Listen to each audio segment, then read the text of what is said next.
Hello, good morning, Coper. Sorry, I was a little bit distracted there because the cozy stream is not live for some reason, and I don't know why. I have no idea what's going on there because Alex Jones is live on Cozy. I signed into Cozy. I updated the title on that, but it's not streaming for some reason. I don't know. Anyway, good morning, you guys. How are you doing? That was, of course, Elvis. It's Elvis week. What a guy! What a bigger than life figure. You watch videos of like Elvis is funny because he has so many impersonators, so many biopics about him where people have played him in movies and stuff like that, and you kind of tend to think of him as like this crazy you see like the way he really was, and it's just like the impersonators do, you know what I mean? Like, and it seems so weird that a guy could be so I don't know, just larger than life. Anyway, Heartbreak Hotel, yes, was a song, of course. I thought it was an appropriate way to start because that was sort of my introduction as a young man to Elvis through an album some of you guys probably remember, the California Raisins. Who here remembers the California Raisins? We had that album when I was like a young teen, and I listened to it a bunch, and they covered that song, so that was one of my first Elvis songs that I got into. And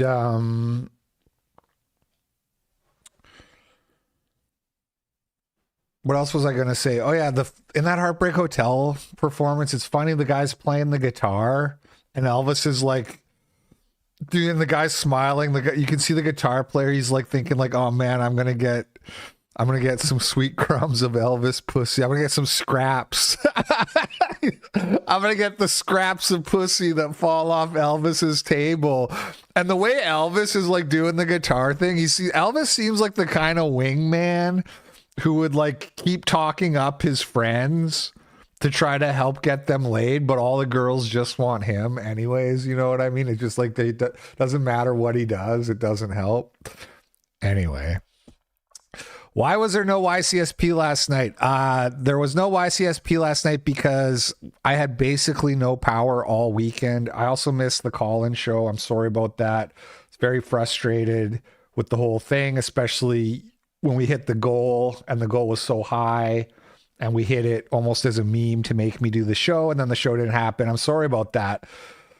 Power went out actually on Friday night. If you were here for the trivia gaming stream we were playing Jackbox, Murda, trivia, Halloween party game, and the power went out like an hour into the stream, and it did come back like several hours later on Friday night, basically right as it was time for me to like sleep, like at like 10:30, almost 11 at night. The power came back, which was just so all the lights came back on. I had to get up and turn all the lights off and then go back to sleep. And then on Saturday, the power went out right at 12 o'clock.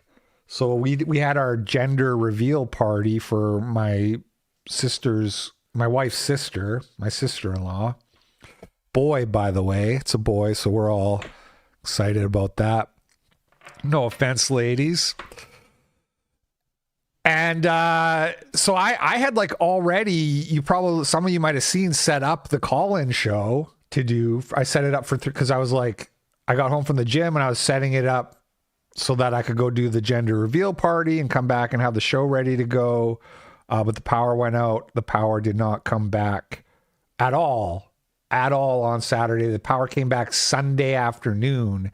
And by that time, it was too late for YCSP because I do several hours of work I do like a couple hours of work on Saturday, downloading the videos and getting everything else ready.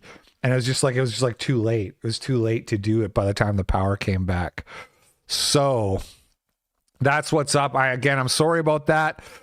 I'll do a call-in show this week. In a way, it's kind of good timing because there's like zero chance of hitting the goal this week. So, especially because we missed YCSP and the call-in show. So it's like, we're definitely not hitting the goal this week. And so that means I could just do the call-in show as a makeup show, and then we're all caught up and we're all even. And it's not going to be one of these situations where I have like multiple shows banked. So that's what's up. All right. Let's get into, also, I have my green screen up, which is why you can see the smoke, ink, and water thing behind me. I'm not changing back to this permanently, but I just left the green screen up all weekend because the power was off and it was like dark. And it's like, what's the point? And then I have the gaming stream tonight, which I plan to do. So I'll do that. And then I'll go back to not having the green screen for the coat. Also, if the stream ends abruptly, you know why. The power did flicker. The lights did flicker this morning while I was setting this up. So hopefully that doesn't happen. I had to also unplug my modem this morning because the internet wasn't working. Anyway, hopefully we have a decent show. I don't know why Cozy isn't working. That's annoying. I wonder what's going on. It's just weird because Alex Jones and Lo-Fi are both live on Cozy. What was the last stream that isn't syndicated?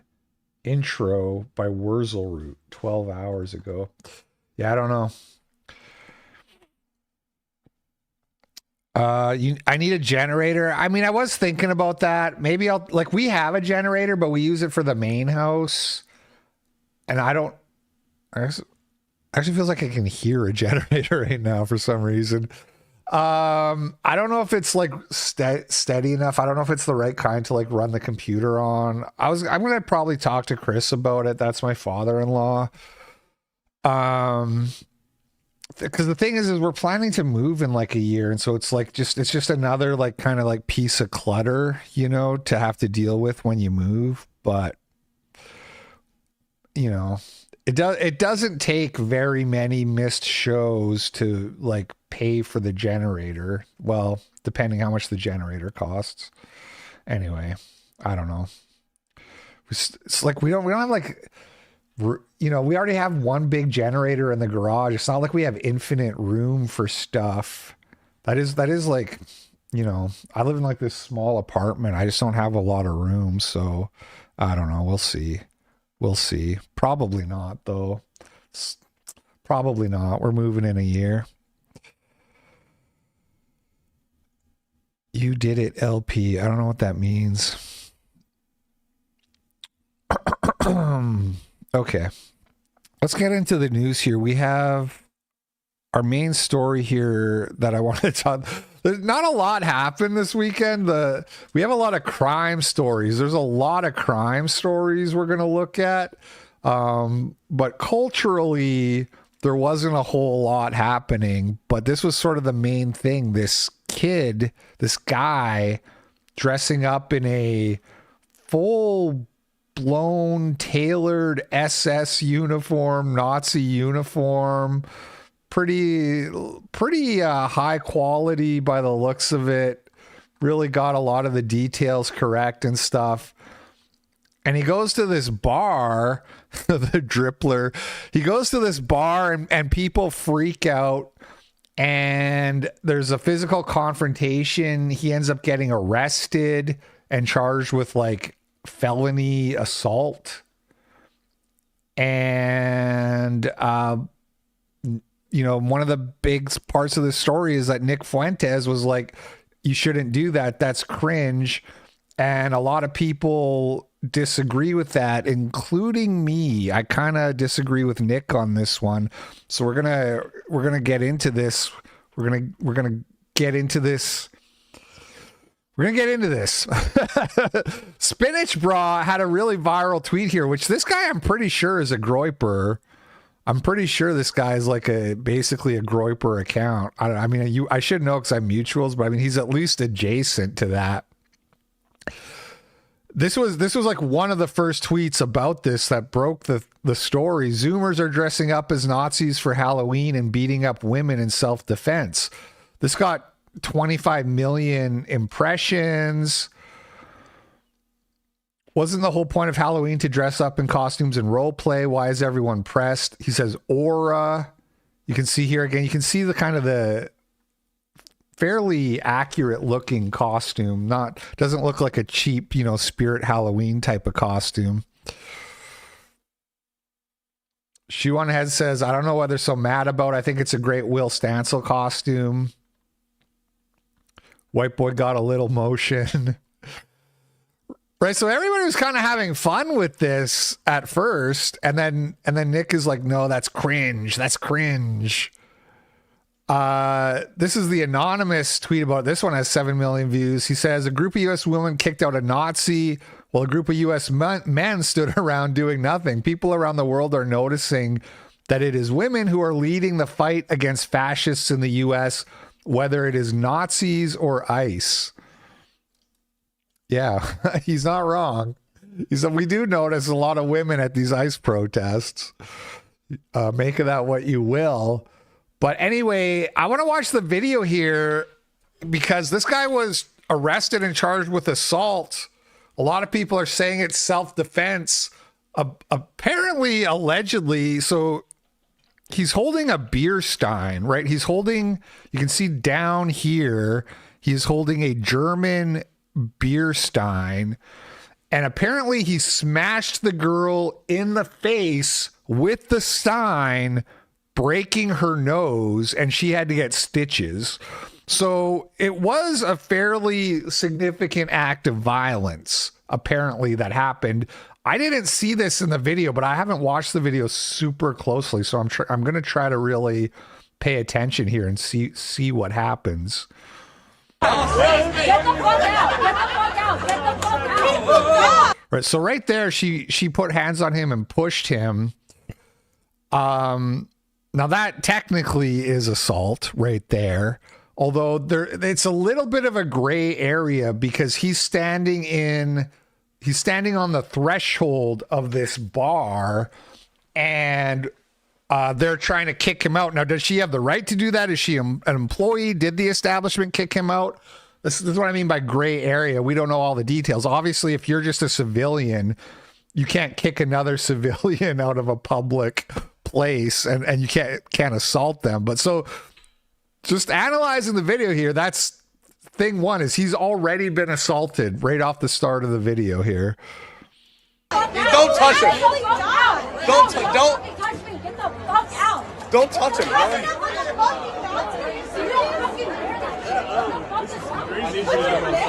And the guy's saying don't touch him because the guy knows, like, you could get arrested for that territory. So whoever's filming, he's like, don't touch him because that's assault. You can't put your hands on people. Even the establishment cannot bouncers can definitely put their hands on you if you refuse to leave. No bouncers ever getting arrested for that unless they go way over the line. Fuck you! What the fuck? He's in my... Yo! Are you in my accounting class?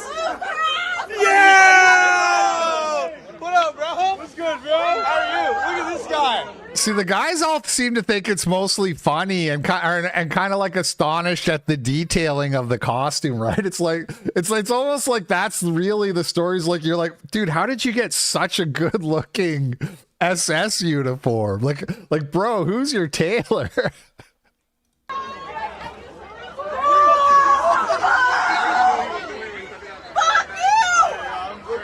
This is terrible.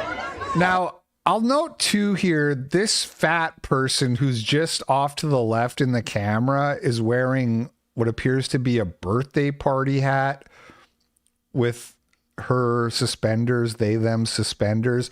The reason I'm pointing that out is because part of the context of this is around Halloween, and this is a Halloween costume, people are saying. But nobody else seems to be in a costume. First of all, was this a Halloween costume party at the bar that nobody else dressed up for, or what?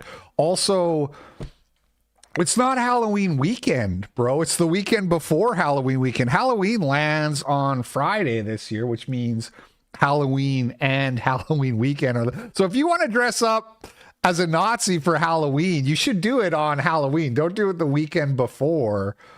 You know, there's a thing with like a holiday creep. You know what I mean? Where the window for holidays is getting bigger and bigger. Has anybody else noticed this? It's like it's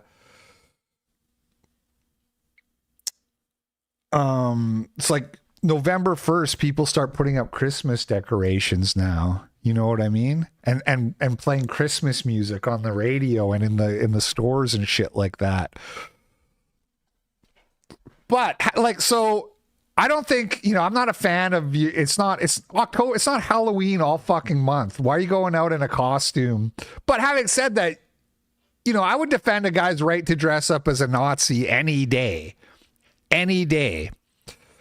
And there's lots of reasons you might do it. You might do it just for funny content to record people's reactions. People make content like that all the time where they go out dressed provocatively in some way or acting provocatively, and they're doing it to like get reactions. And dressing up as a Nazi, dressing up in an SS uniform is a lot less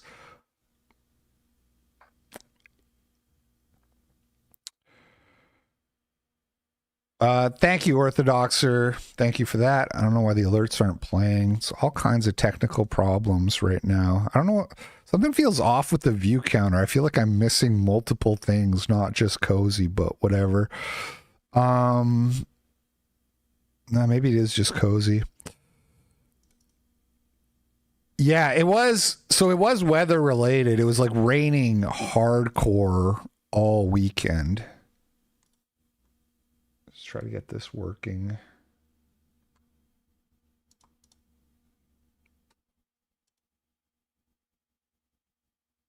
The Orthodoxer sent $3. I was really looking forward to Saturday's call-in show.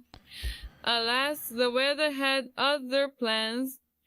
Can't wait for the next call-in. Got some news I wanted to tell you and the Copers. Thank you, Orthodoxer. I'm going to do it this weekend, God willing.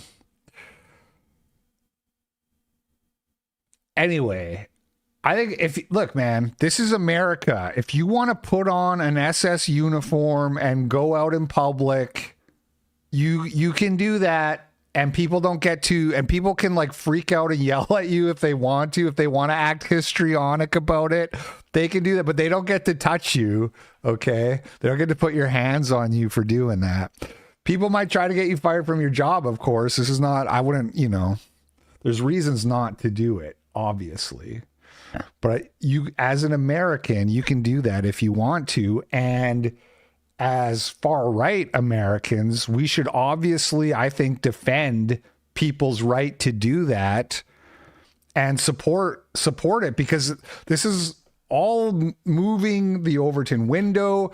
Like I was talking about with the Will Stancil stuff, it's making the histrionic liberal woman screaming and freaking out about your clothes, making her the object of scorn and ridicule. Right, it's flipping that whole thing around, and when you join in and you start ridiculing the guy and saying he's cringe, he's a loser, it's like you're adopting their framing. You're pushing the Overton window back in their direction of what is acceptable, and far right fascist aesthetics is what we want to be acceptable. We want offensive racist humor to be acceptable. So the same thing would go for putting on blackface, which is like a tried and true Halloween tradition for white people. You know what I mean? If a guy dresses up in blackface and goes out for Halloween and people are freaking out about that, it's our job to support that guy and be like, get a grip. You know, the people freaking out are the ones who are crazy. They're the ones who we're supposed to be like, hey, get a fucking grip. Why are you freaking out? Terrible. Now look at this. This guy punches a guy. So that's like assault number 3 against this guy. Note, nobody else has been arrested in this. Nobody else has been arrested. Only the guy dressed up like Goebbels here. This guy punches him in the shoulder, and look at the way he's screaming. What a loser. You want to talk about cringe? What's your problem? Like literal soy jack. Just literal Reddit, the angry Reddit guy freaking out that Jack, that Wojak.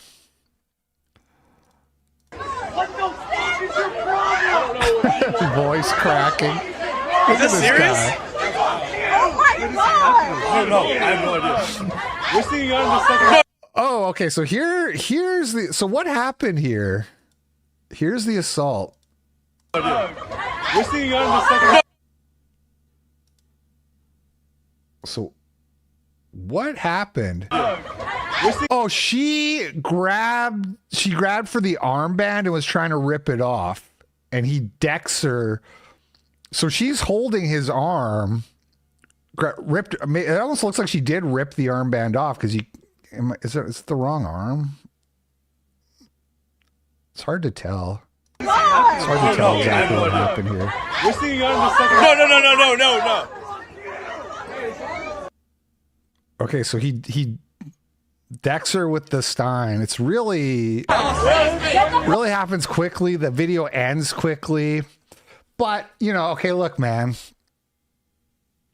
So here, okay, probably shouldn't have smashed her in the face with the Stein if you could help it. The thing happens so quick, it's hard to tell exactly what was going on.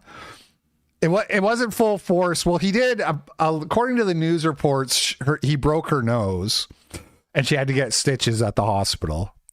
So it was forceful enough to be, a real act of violence, a real, whatever you want to call it. Regardless, I think we should stick up for this guy. And John Palmer 14 sent $5 on Rumble. Just imagine if all our boys dressed as Nazis, fascists and European gentlemen all the time. We'd be so back. I can't tell if that's sarcasm or because it could be either way. I'm not saying like everybody dressing up as Nazis is how we win or whatever, but it's just a question of like normalizing that kind of humor, because this is a very humorous thing to do. It's not really like a serious thing, you know what I mean? It's just funny. It's like putting on blackface and just making it so that that's okay. Waging the war against political correctness in that way is something I think we should be doing. We should be supporting as much as we can. When I say we should be doing, like, asterisks, you're going to probably lose your job and have a stigma attached to your name for the rest of your life, like this guy is, and he got arrested because he was defending himself. So when I say should be doing, I don't mean you should actually do this unless you're willing to take all these consequences, which are very serious consequences. But you have the right to do this, and we should defend this guy for wanting to do this. And also, he was put in a self-defense situation. We need to defend him on the legal basis, because this is not the first time, and it won't be the last time that one of our guys is arrested and charged for self-defense because they are racist. $3 about 15 years ago. I did both when I rented a legit SS uniform and wore an Obama mask out to the bar for Halloween. Pissed some people off for sure and got kicked out of a couple places. Still got the pictures. So you were SS Obama? That's pretty funny. That's pretty good. Democrats are the real Nazis, There's a lot of you see replies like this on the, like, why is he dressed like a Democrat? Fucking cringe. You want to talk cringe? You want to talk cringe? The people being like, why is he dressed like a Democrat? Look, man, what was that guy's name? Ian Cranston. I did a whole video about him. Was it Ian Cranston? Yeah. There's still a save search Ian Cranston murder trial. So this guy, do you remember this guy? He was in a bar and a black guy was hitting on his girlfriend. Then they got into a scuffle where punches were exchanged. They were never allowed to show the in the defense. They tried to show the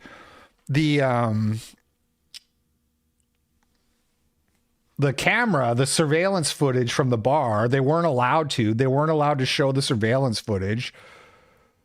But this guy shot the black guy. The black guy died, and he's rotting in jail right now. This guy, because it was self-defense, but the activist got in and played it up as like a racist thing, like he shot the black guy for no reason whatsoever. Same with the McMichaels.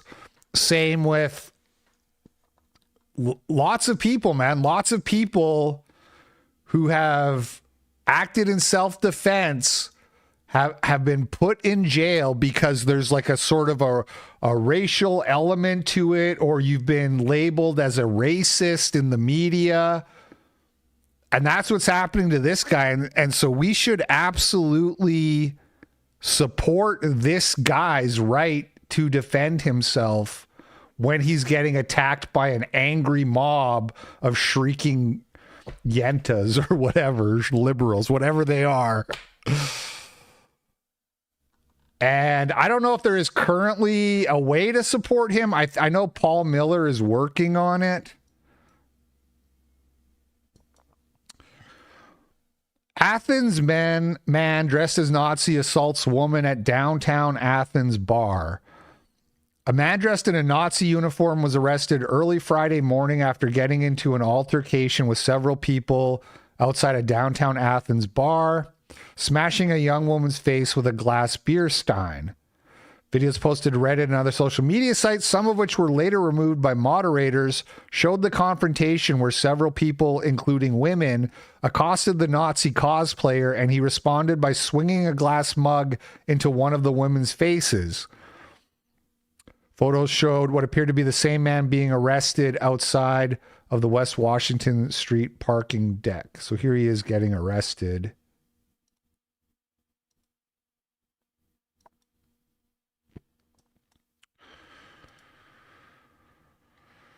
Atlanta News First identified the man as Kenneth Leland Morgan.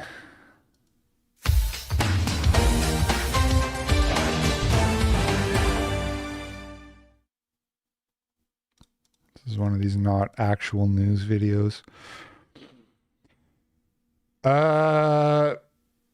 Booked on charges of simple battery and aggravated assault, this one's a felony. Classic City News reported that Morgan was dressed as a member of the Gestapo. He's in jail without bond. The man is not a student, not affiliated with the university. His actions, which were caught on videotape, are appalling, and we are grateful to Athens Clarke County police officers for swiftly apprehending and arresting him.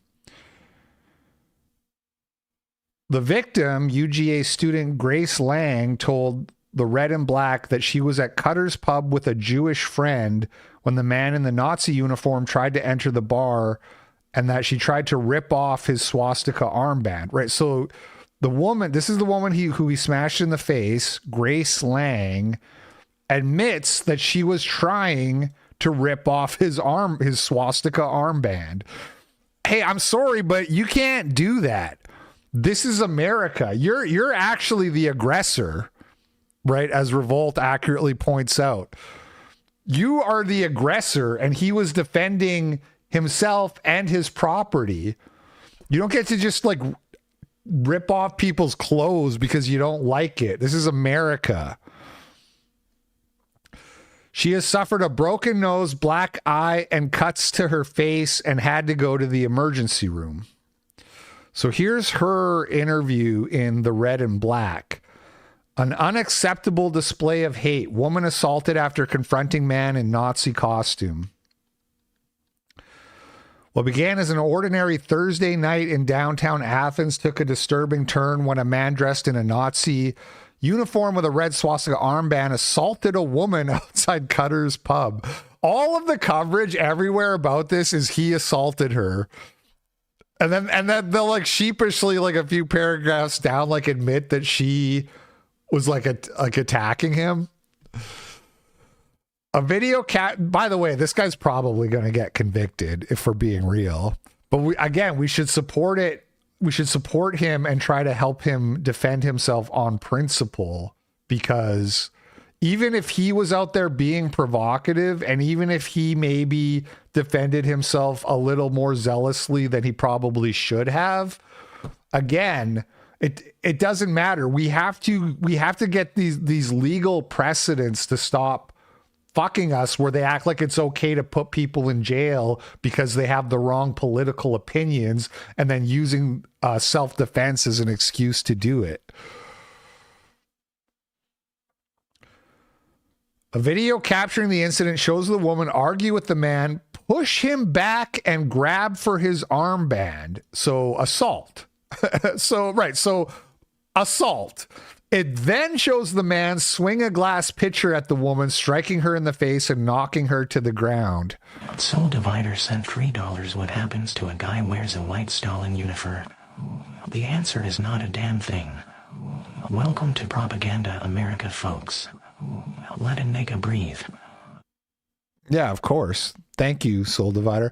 And I mean, every Antifa, everybody who looks like Antifa, they're wearing a Stalin uniform. They're just neo-communists in the same way that like the Blood Tribe guys or whoever are like neo-Nazis. Which, I mean, and not to get off on a big tangent, but like those Blood Tribe guys, I don't really like the optics. Again, I support their right to do that, and they should be able to do that and not get assaulted. And if they were assaulted and they defended themselves, I would support their right to defend themselves.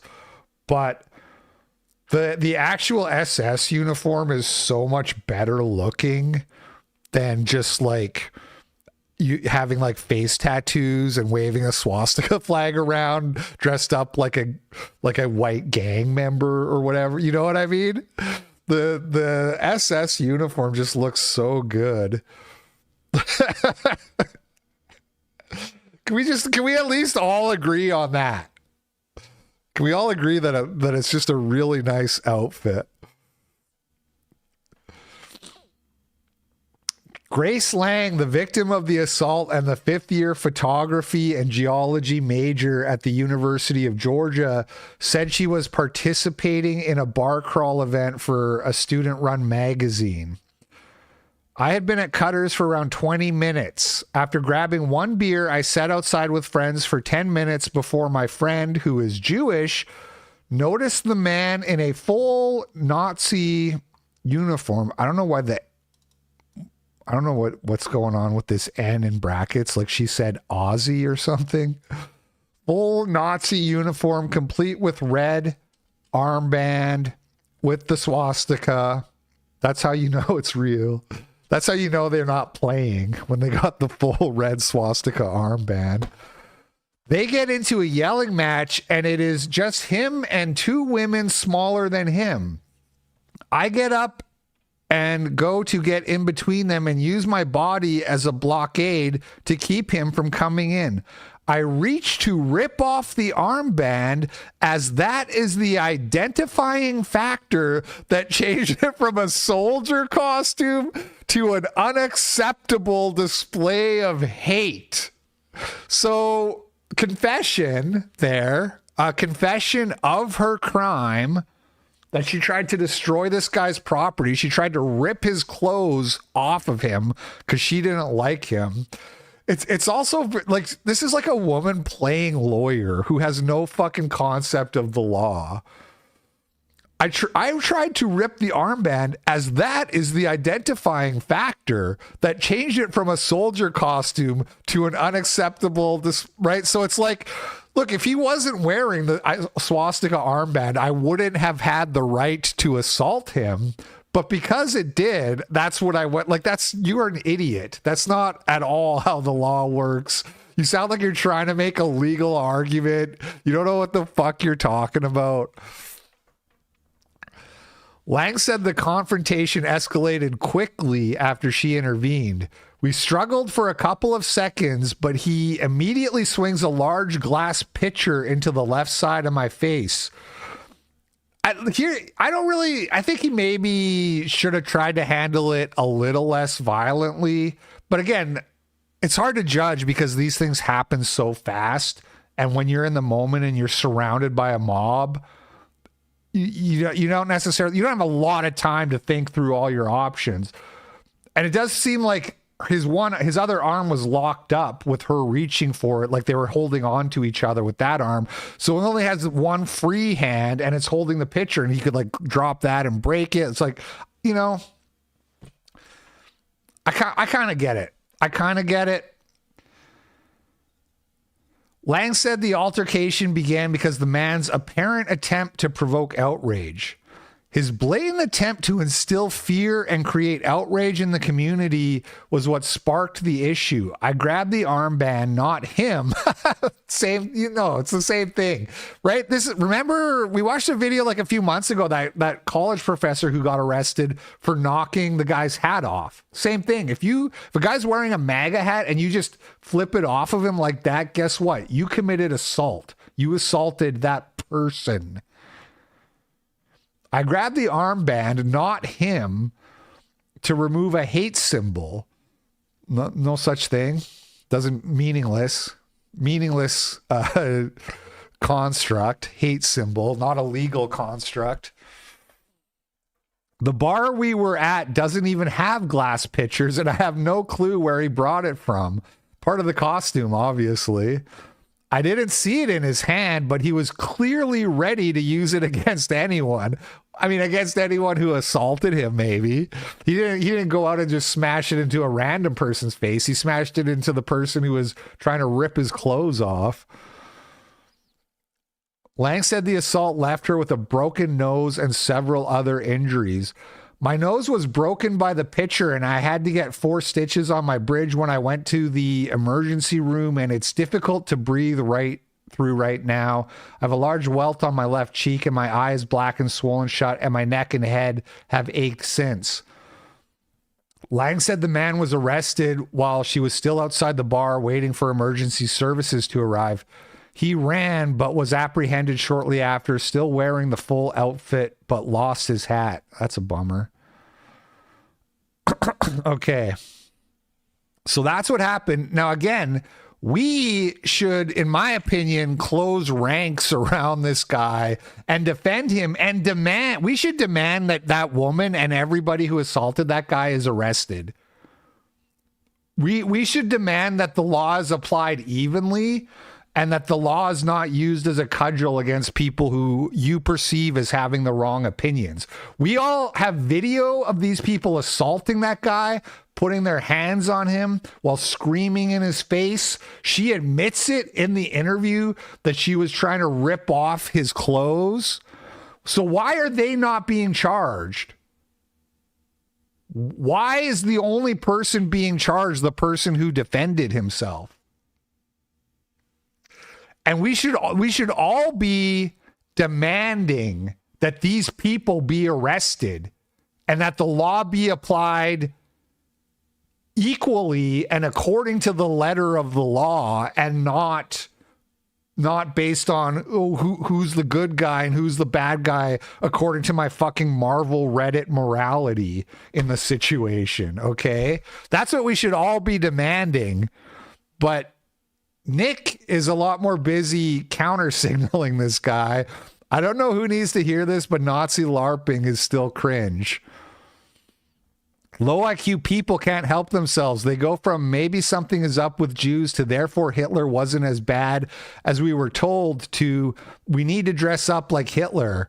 I never really understood that last conclusion. Cargo culting and LARPing is unimaginative and shows a fundamental misunderstanding of how the world... By the way, look at the more dislikes on these from his own audience, which is kind of promising, kind of good. It's healthy for Nick to not just be surrounded by total fucking sycophants who will switch their opinion that they didn't even have until he told them. You know what I mean? So I'm glad to see that the biggest reaction here is the downvotes. There's a viral clip of a student getting chased out of a bar by an angry mob for wearing an SS costume. I think a lot of people are just very childish and like to wear costumes. For them, it scratches an itch. It's no different from nerds that go to conventions and dress up like their favorite characters, or people who wear graphic t-shirts. See, I disagree with a lot of his framing as well. First of all, I disagree that it's LARPing. I don't think this guy thinks that he's actually like a Nazi. You know what I mean? I think it's more like humor and to get a reaction, in the same way that the "It's Okay to Be White" posters were about getting a reaction. Some of our most effective activism is not the messaging itself, but it's showing the reaction that you get from people. That's what the "It's Okay to Be White," which was, you know, that's the goated ideal, because "It's Okay to Be White" is such an innocuous message. But again, in America, if you want to dress up like a Nazi, you can do that. That's part of what makes America great, I thought. Part of what we love is the liberty of I can wear the clothes I want. I can say the things I want. Nobody gets to tell me what to do. And if you assault me because you don't like the things I'm saying or the clothes I'm wearing, you go to jail because you're violating my rights as an American. So I don't think this guy was LARPing in the way that, like, I call the pagans LARPers, you know what I mean? Because I think a lot of them, they're like, I'm a pagan, hail Wotan or whatever, but it's like a very like online performative thing. I don't think they actually pray to Wotan like sincerely in private. Maybe some of them. Again, I don't want to always harp on the pagans, but when I think of examples of LARPers, it's one of the things that comes to mind. Whereas I don't think this guy would try to tell anybody he's a member of the German National Socialist Party. You know what I mean? It's just like a gag. He was doing a gag, and it's funny. It is funny. I'll die on that hill. It's funny. It's funny to dress up with a perfectly tailored, like one-to-one, down to the minute details SS uniform costume. The amount of work that goes into just getting that already makes it funny. Like, that guy took it seriously just getting the costume. You know what I mean? They become preoccupied with something like Hitler or the Joker, and they develop a longing to wear a costume and play pretend like they enjoy that shit. There's maybe, look, I don't know this guy. I don't know anything about this guy. So maybe there's some truth to that. I don't know. Jay Dyer says based orthodox. You're cringe. Don't dress up. We should defend this guy regardless, you know what I mean? And then, of course, a big problem for Nick is it's Halloween. I mean, it is and it isn't. I already talked about that, though, so we don't need to beat that horse. A big problem for Nick is the mixed messaging that he can't seem to make up his mind. Now, I will say this in Nick's defense. I think that we're in a moment of like increased Fed posting. Temperatures are still running a little bit hot after the Charlie Kirk thing, and people are frustrated. Every day we're bombarded with stories of black on white crime, migrant crime in Europe, all these horrific stories, many of which we're going to take a look at later in the show today. And the leaders do nothing. Nothing ever happens. Nothing ever changes. People are getting more and more frustrated and leads to a point where it's like the only kind of release valve you have is to Fed post, basically, you know what I mean? So I've been seeing more Fed posting, and it's this thing of like, you know, that is like you're scratching an itch when you do that. When you say, you know, I'm not even going to say it, but you know what Fed posting is. And I think Nick is like rightfully cautious and trying to prevent that from causing problems with the movement. Had to dig really deep but found the pic. Haha. Oh, this is the Obama SS thing. Better not get me banned. I'll just pull it up. You got a peppy guy there too. Yeah, see this Michael Jackson. See, this is Halloween, man. This is white man's Halloween right here. You got Fred Flintstone. Oh, that's not Pepe. That's Kermit. Kermit in like a tux. Obama, Nazi. Can't make it go bigger. I don't know what this guy is, like a Arab or something, like a sheik. And I'm not sure about this guy either. The Michael Jackson one's on point. If I was judging this, I would give first place to Obama Nazi, second place to Michael Jackson costume contest, and third place probably to Kermit. Just because, I don't know, or Fred, but probably Kermit just because it looks like he put more work into it. Anyway. Thanks for that. That's a cool costume.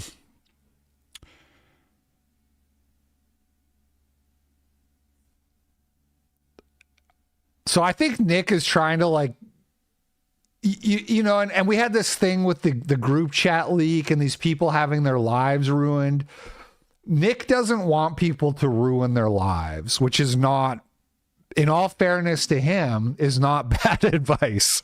And this guy, he ruined his life on Thursday night when he smashed that beer stein into that woman's face. He might have ruined his life even without the assault, just from getting doxxed. I don't know what this guy does for a living. I don't know anything about him. Nick doesn't want you to ruin your life. And that's obviously not retarded. Okay, there's obviously something to be said for not ruining your life. So that, I think that's where he's coming from. The problem is it's one, you know, you can do both. You can say, I don't want you to ruin your life, but also you don't have to like call him cringe and that, and then do this whole like psychoanalysis thing on him where he's like some big loser. I personally prefer to just be like, this guy understood what he was doing and he did it. He made the calculation, he ran the math, and he decided to do it, and good for him. Because it pushes the Overton window and it shows the reaction, and we should defend him. We should defend his right to do that, and definitely his right to do that without getting assaulted by random people on the street. So, you know, there's room for nuance here that I think is mostly lacking in Nick's response.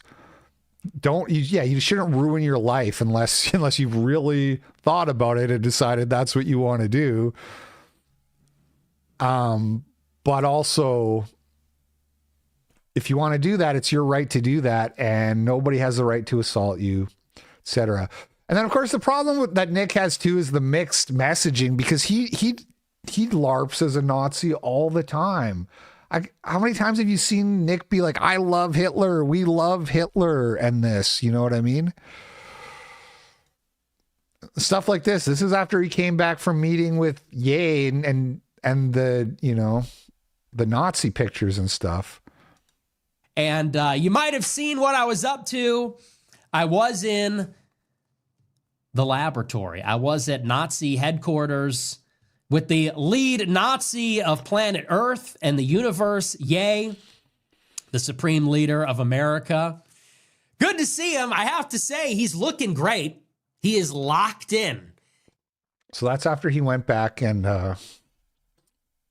met with Ye after there was like replies in the right here's Nick reacting to Hail Hitler. You're calling it now. That's so funny. You got all these black people, nigga, Heil Hitler, screaming nigga, Heil Hitler. All my niggas, Nazis, nigga, Heil Hitler. You just, how do you get better than that? I mean, this is... Why is it cool and funny for black people to LARP as Nazis, but when a white guy does it, it's all of a sudden cringe? That white kid is a hero. Again, most of the people are not down with Nick's take. If you from the replies and that, this has not gone over. We should be unified. I agree with that.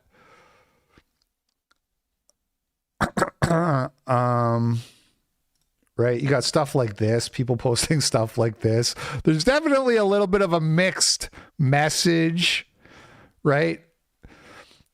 It's kind of the same thing with the text leaks, the group chat leak. Nick is like, he's like saying straight up, like, don't do that. Don't ever make those jokes. But I'll make those jokes. It's like, I'll make those jokes for you. You don't make them. Well, other people want to do the jokes too. Other people want to have fun too, not just you. Other people want to throw up Romans too.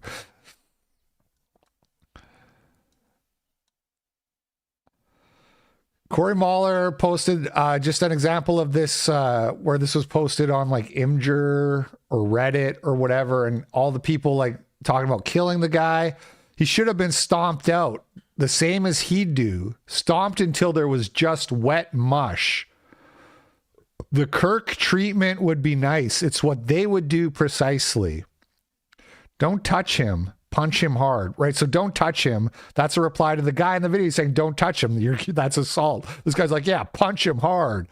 He should have been beaten unconscious, right? So all these guys in the comments are like, yeah, we should kill these people, murder them. Which again, getting this kind of reaction is the point. It's the point.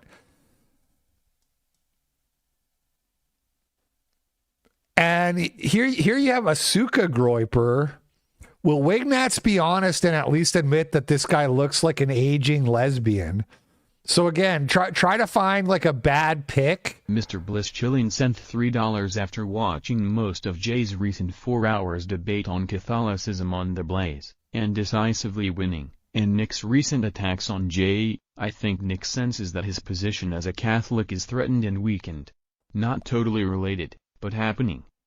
I have no idea, but I mean, I wouldn't want to. I'm glad I'm not a Catholic. Like, no offense, no offense to Catholic dudes, but I'm glad I don't have to defend the Pope and basically like the last like 30 years of the Catholic Church, which has just been basically absolutely paused. So it's rough, man. I'm just glad it's not me. No offense, Catholics. I got nothing against my Catholic bros.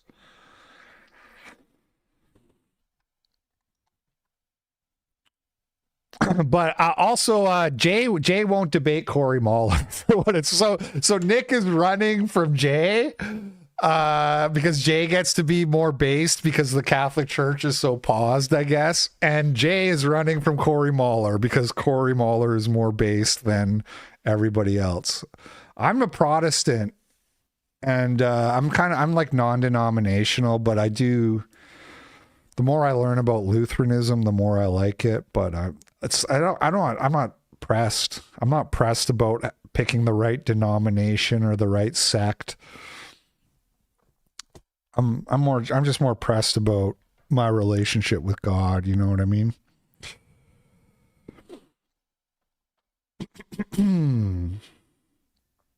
He looks like an eight. So again, just having to mock and ridicule the guy just because Nick said so. It's not really.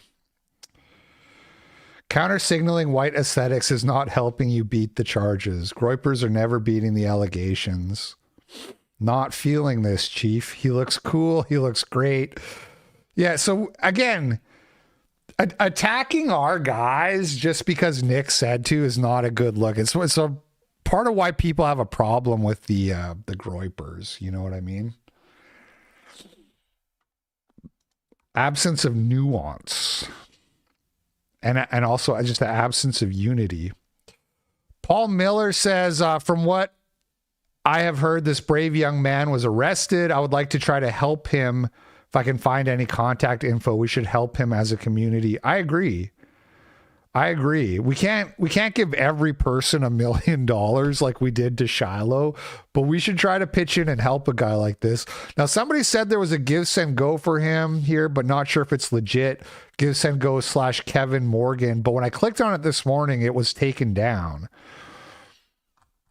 So that may have been determined to be a scam by the Give Send Go people. Worst case scenario is they took it down because he's dressed like but that doesn't really seem to be their MO.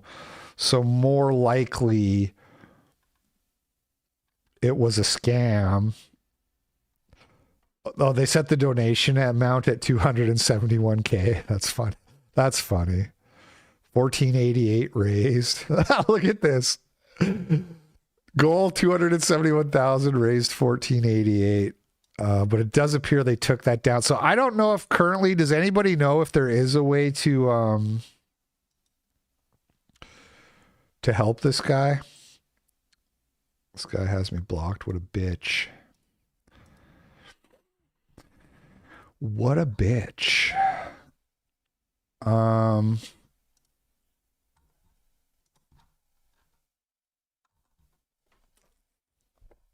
I'll let you guys know if I hear any updates on. We're still trying to find someone to go sign for Kenneth Bale. Hopefully we will find someone by morning. They need to be a resident of the state for 2 years and have a job for 2 years.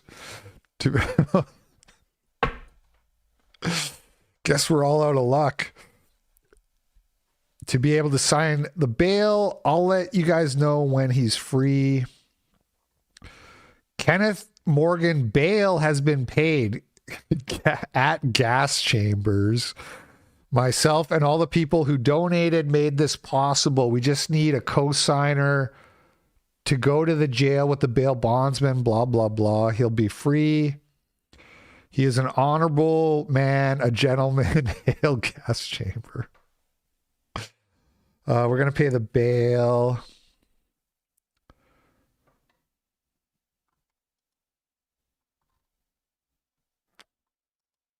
Anyway, if there is a way to support and donate to this guy, I'll let you know. It sounds like Paul's on the case. So I'll maybe message him later today and ask him to let me know when they figure that out or if they have a way.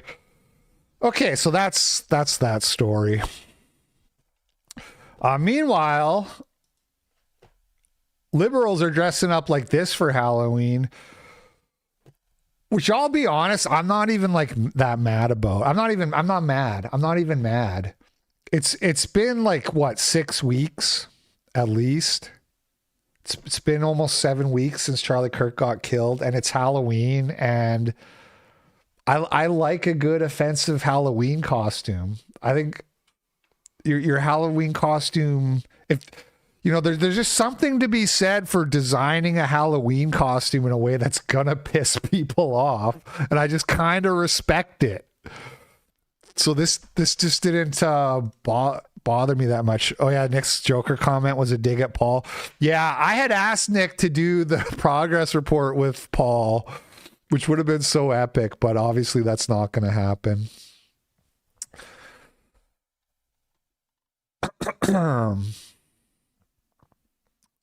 I said troon or headbanger, call it, right before he turned off his replies.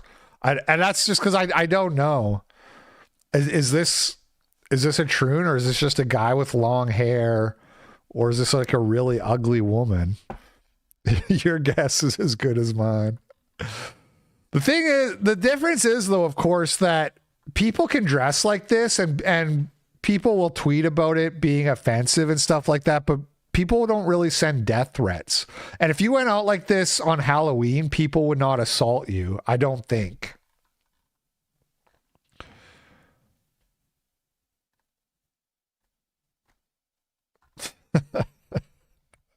All right, moving on. Meanwhile, here's the guy in charge of Border Patrol in Chicago. Yesterday, he threw gas at peaceful protesters. What does he resemble to you? See, here we're bringing back the real look. This guy is in charge of Border Patrol in Chicago, which is Nick's hometown. Check out the drip.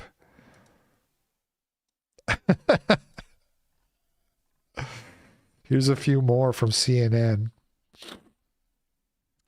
He resembles a police officer. Witness the dripness. Aura. Holy white boy. And in other news, scientists have discovered a cure for baldness. Researchers in Taiwan tested a new formula on mice, and within 3 weeks, completely bald animals started growing fur again.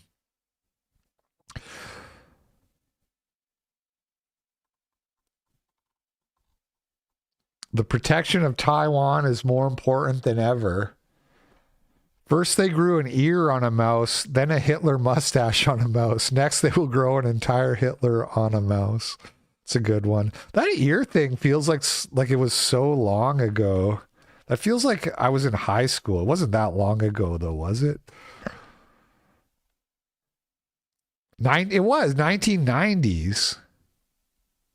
That was when I was in high school.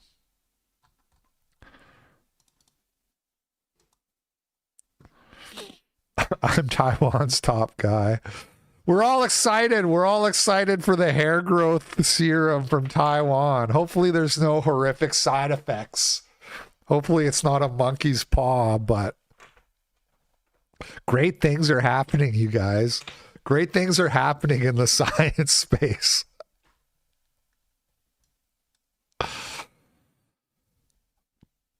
Breaking. French President Emmanuel Macron's wife, Brigitte Macron, discovered that her tax account on France's official government website listed her as a male under the name Jean-Michel.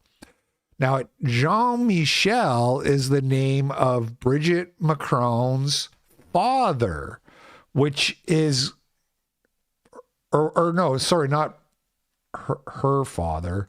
Macron's father.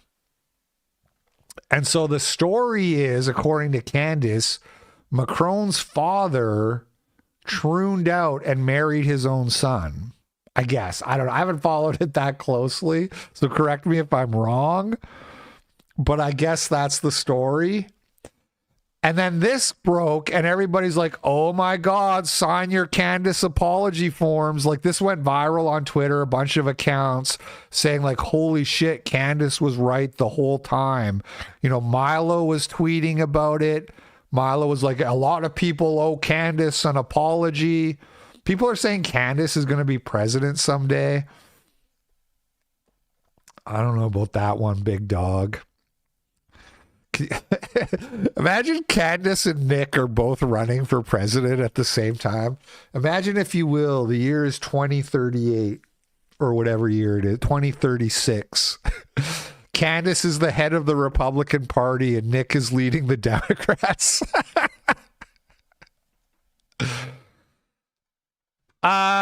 So this story, anyway, this story went viral, blah, blah, blah. Everybody thinking Candace was proven correct.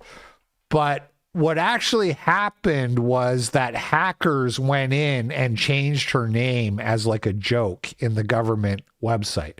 Or at least that's the official narrative. I know some of you will say it's a cover-up. But why would they report on the story to begin with if it was a cover-up? I'm still in the chat for the Saturday call-in show. It will start any second now, I can feel it. Everyone stay in line and they can't make you leave. They can't? What's that from? That's from some voting thing. Thank you for the $20, James Based. Appreciate the dono. There's not still actually like Saturday. I took it down on YouTube and Rumble. and Odyssey this morning. So I don't think it's still up anywhere. If the power had come back as late as like 5 o'clock, I was still going to do the show, but it didn't come back until Sunday afternoon. Really sucks, by the way. In case you didn't know, not having power all weekend really sucks. So I think hackers changed the name as a joke. I don't think this proves that Macron is a dude, Bridget Macron. And well, what's funny is like the other story about her name being Jean-Michel in the government database, like 20 million, 30 million people on Twitter saw that, whereas virtually nobody knows what actually happened. So it's just another one of these things that is kind of embarrassing as far as I'm concerned. You may disagree with that and think I'm a retard. I'm part of the sheep. I'm a slug. Look at this stupid slug. Look at this stupid slug. He thinks Bridget Macron is a woman.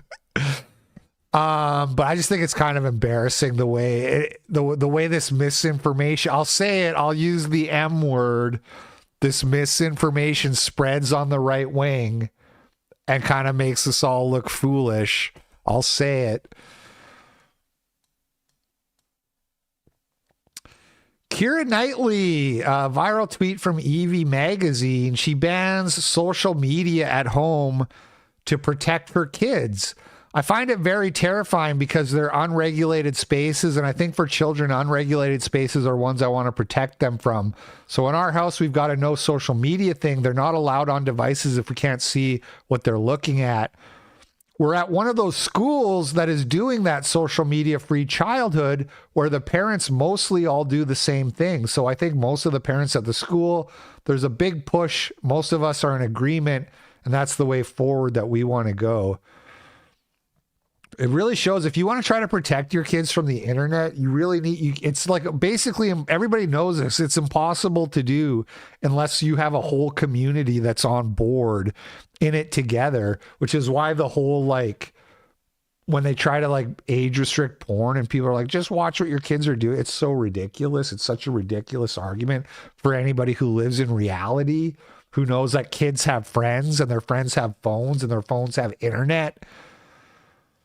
So you need like a community of parents who are all like, we're going to hold the line. And even then they're probably still going to end up seeing porn as a kid. But at least this is like the best attempt you can make in the current world. And then what's interesting about Keira Knightley is she was recently had this other viral tweet about her where she was asked about a boycott against the J.K. Rowling book that she's going to be part of the voice for the audiobook, and she laughed and everybody was like, oh, she's based.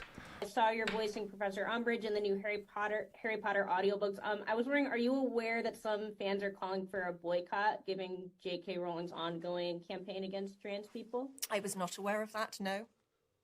I'm very sorry. Oh, I just realized what's missing, and it's Twitch. I was like, why is my because I forgot to turn on Twitch because I was so confused about Cozy not working. So that was the part where she laughs right there. That, no. I'm very sorry.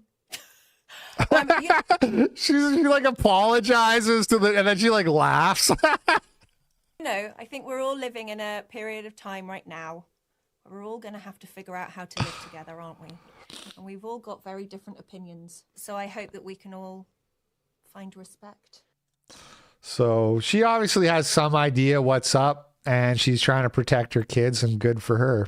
I'm not saying she's like secretly super based or whatever, but she obviously has some idea. She's based by Hollywood standards, just laughing at that. You know what I mean? Just like, she's like, I'm sorry. Stupid Trudes. Hairstylist blames Trump getting elected for why her business is failing. So, but speaking of our guy, this Caleb Hammer guy, I see his tweets now. He's on Twitter and he's tweeting about like these black criminals with long rap sheets being out on the street and how crazy it is. Caleb knows what's up. He's our Jew. Is he Jewish? I don't even know. He's kind of feels Jewish to me, but he's like / our Jew, you guys. What's going on? So I am actually kind of in debt because of the past election. Wait. I know it's kind of crazy. Well, at least you acknowledge it. What the do you possibly mean? I don't know anything that happened the day of election or inauguration that was like all of a sudden, here's a loan from the federal government. Please have it. So most of my clients are affected by how the economy works, including Well, that's everything in the service-based economy. including my boyfriend's work. He's in construction. He's likely a right-leaning libertarian. Yeah, that's my read too. I'm being a little bit facetious when I call him our guy. Well, you have a boyfriend. I do. Okay. But I think his show has been really good for kind of peeling back the curtain on debt in this country and how irresponsible these people are, and it's obviously a problem. And his income has been affected drastically. And Or so, is he in construction? What do you mean? What kind of construction does he do? He mostly does flooring, but And what's he's his job? done whole home remodels. Mhm. He does some handyman work here and there. But a lot of that work has slowed down as well. But we're on the same trajectory and trend that we have been in terms of job numbers added on a monthly basis. Right. Like if we would be almost in a very similar economic thing we're in right now if Kamala was president as well, would you be saying the exact same thing? That because of the last election, you have lost money? Probably. So you blame everyone but yourselves. No. And you can blame economic Because conditions. I bet people do less home renovations when things aren't as juicy. It's people borrow for home renovations. Interest rates are still high, even though they've come down a little. Even still, people are less likely to invest in renovating a house when interest rates are high. I've looked at potentially moving out of the country, and it's just never feasible. What does that make sense for? In what way? It's got to be better somewhere else. It has to be better anywhere else. Oh, the kick one is missing too because I have to constantly like reconnect kick to, okay, now it's starting because I was like, why is my thing so small? Sorry, I know nobody cares, but it was like weirding me out. Anywhere else? Anywhere else. So you'll be moving to sub-Saharan Africa? I'm like, what do you say fuck me for? No, probably not. It's You too hot. said anywhere. It's too Almost hot. anywhere. Yeah, it's too hot. I know sub-Saharan. I'm not sure about the climate. You know. Oh, okay. Pushing the goalpost a little bit. Just a smidge. Okay, where's it better for you, salon owner, business owner? Salon owner, business owner, I don't know. I I'll haven't tell actually you an looked economy that that's far doing into pretty it. well in Europe. I'm sure you really like Europe. Poland's increasing. Poland's doing very well. But you know what would happen if you employed other people in the salon? You know what happens? If you want to fire them, oftentimes depending on what contracts you're on, if you want to fire them, you still have to actually keep them on for about a month, 2 months, depending on time. Well, luckily my boyfriend doesn't agree with that plan. Your boyfriend, who you're definitely not going to get married to and are not connected to in any way whatsoever. And I'm not jerking off the president either. I don't give a fuck about that. But when you're going and you're blaming something on something like that instead of actual, objective information. It's the thing that makes it puts all of it together. It's a cope. Big What term. about you and your business? You said you're not doing well. No. And that's the last election? Yes, it's gotten much worse people the last still have election. hair. People do still have hair, but the grocery prices, at least where I'm at, have gone up drastically, and they are having to now choose going to the grocery store or getting their hair done on a regular basis. Okay, it depends on the food item specifically. You know the food item that went up the highest in cost this year so far? I don't. Coffee. Probably. Why? I don't know. I can't drink it. But you're trying to blame everything on can't drink coffee? No. Is your body... Why? I have heart problems. I can't have caffeine. Don't do that. Yeah. Okay, yeah. We avoid it at all costs. Oh, good. We. As in you. Coffee. Yes. A lot of people thought tariffs. I thought tariffs. What point is he trying to make here? Tariffs. Yeah. Then I actually looked into things instead of just blaming the last election. Bad season in Brazil where we get a lot of our beans. Was it really? Yes. Huh. Lots of drought issues. That makes sense. Dramatically affects the supply, dramatically affects the price when you're actually interested in learning instead of. But coffee is also so cheap, and it's the same with eggs typically, that like people measure it in like a percent increase, but if you're starting from a low place, the percent increase is always going to be bigger, right? So it's like coffee costing a couple dollars extra is not necessarily as bad as like your meat costing several dollars extra, but it's just like a bigger percent increase. Of immediately going into politics of good guy, bad guy, my team, your team. You actually get to learn things and blame things. Some food prices are down. Some food. Yeah, heart problems. Yeah, imagine if you said vaxxed as soon as you said heart problems. I didn't even think of that either, in all fairness, but that would have been pretty funny. Prices are up. Coffee is. How many boosters did you get? Stan Who sent $20. Here's my YCSP money. My migraine. Clinking beer mugs emoji.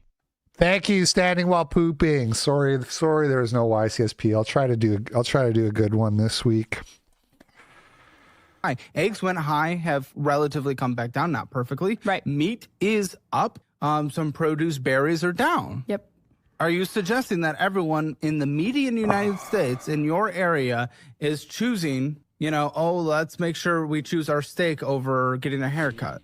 Yes, you're on the supply of services. You're on the end of services that like people wouldn't go bougie over in a downturn, and people are a little more nervous now. So I can appreciate that to a certain extent, but you are over exaggerating the potential impact of what things are like at this exact moment. This isn't Great Recession.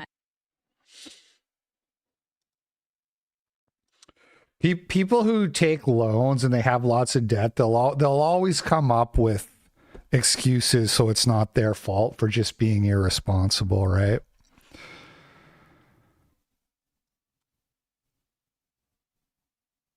Dead names entry. A 21-year-old male to female transitioner at Middlebury College in Vermont named Leah Smith has been found dead this past Thursday after ending his life in a field somewhere after he went missing October 19th.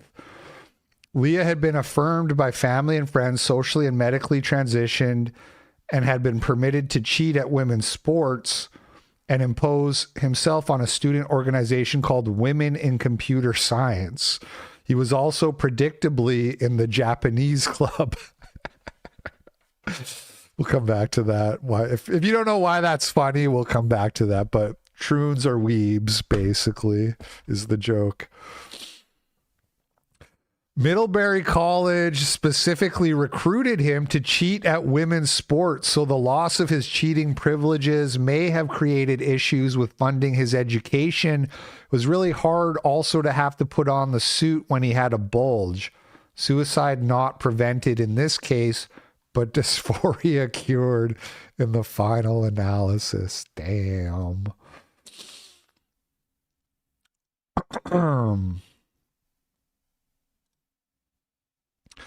I remember one time my testosterone blocker was rejected and seen as a steroid enhancement by the NCAA, so I actually couldn't compete. It's really hard putting on the suit every day if you are obviously an outlier. It's also really hard going in a locker room where you're not welcome and there's really not a clear space that I should be going to. Yeah. What is this? Update. He was originally called Sebastian, or Ian for short, and his dad was into drag shows and kissing drag performers in public while married. Not sure if the spouse, Keith Purcell, is either drag when Sebastian was 9. So this is the dad.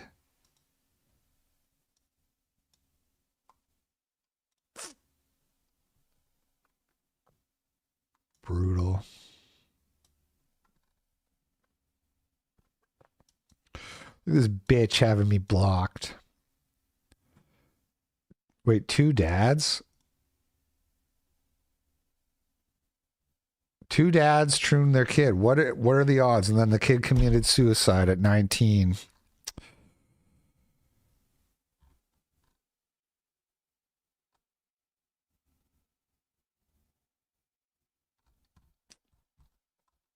It's normal stuff when you're an ally.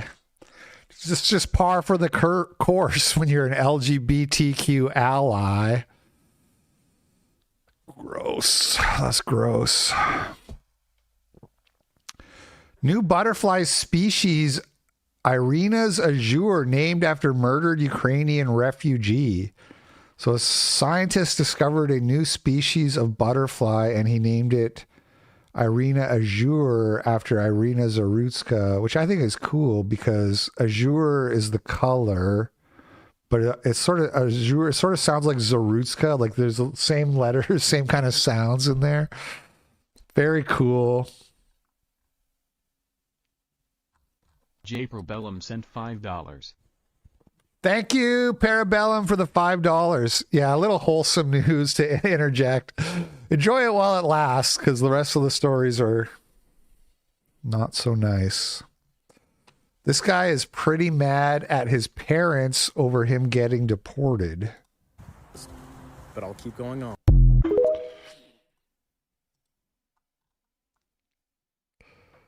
Keck knew. Why didn't he do something about it himself when he became an adult? Just blame the parents.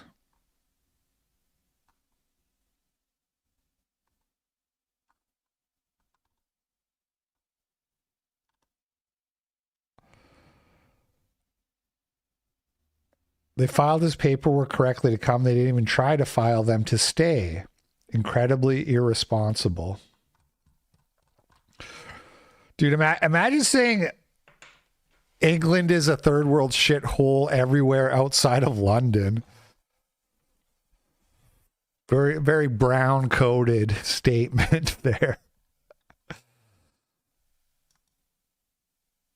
And Homeland Security put up a little dark age edit on their Twitter account, which was then taken down by a DMCA, which doesn't surprise me at all. Those guys, what are they called? MGMT or whatever the fuck are they called? They did the same thing to me a long time ago when back when YCSP was still on YouTube. I think this is when it was on. I had like a separate channel called You Can't Stop Progress, and they ended up nuking that account. It was under Allison's name. And I remember there was a video that a girl where she was like learning to love my European features, and she does like the side profile, and then it like shows like a statue with a nose like hers, and then it does like one of those like edits like the little dark age music, and it got blocked manually.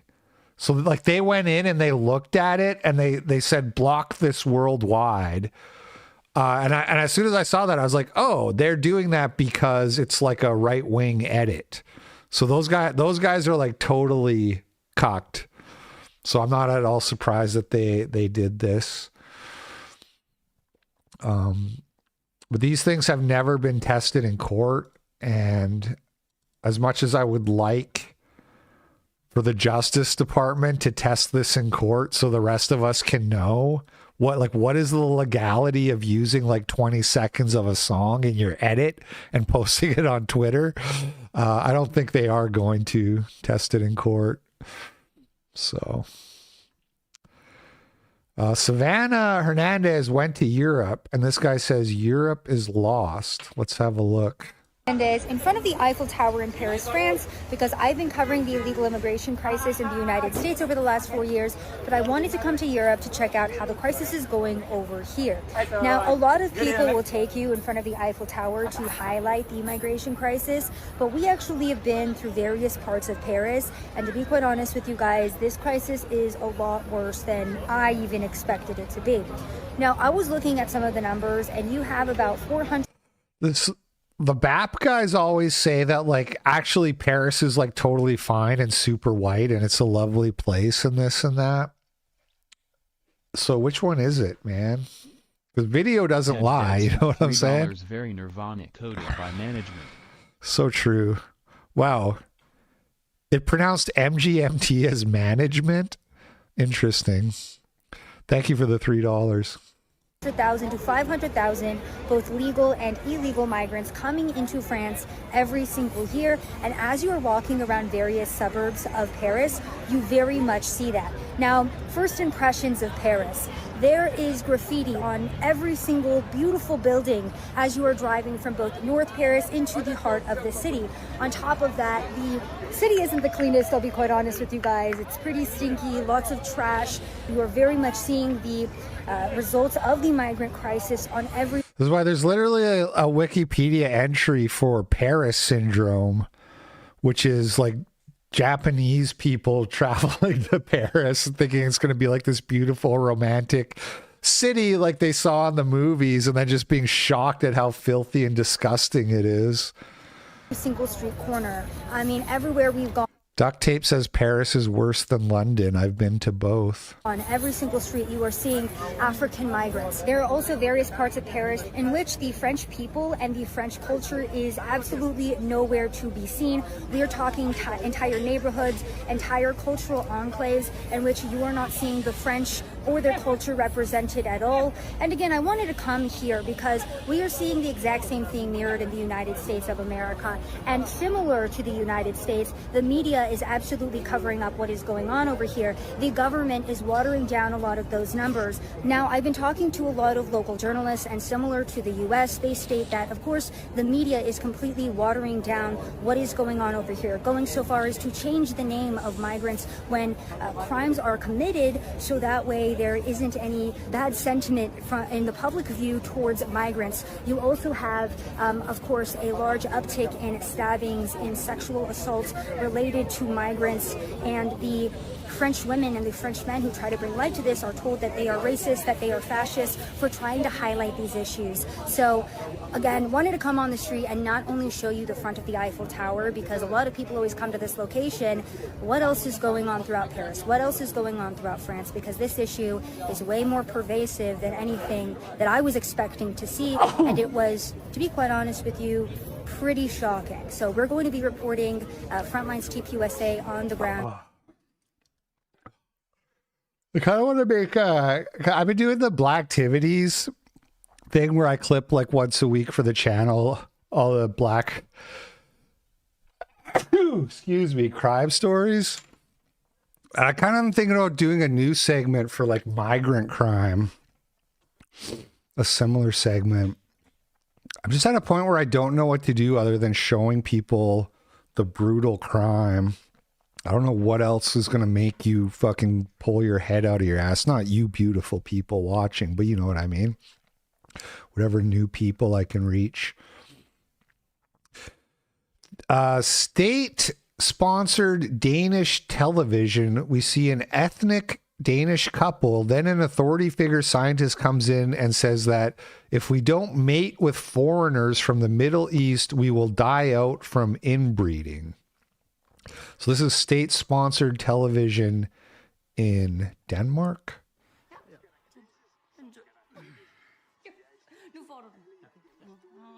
Hold on. They're speaking Danish, but let me get the CC closed captioning on there.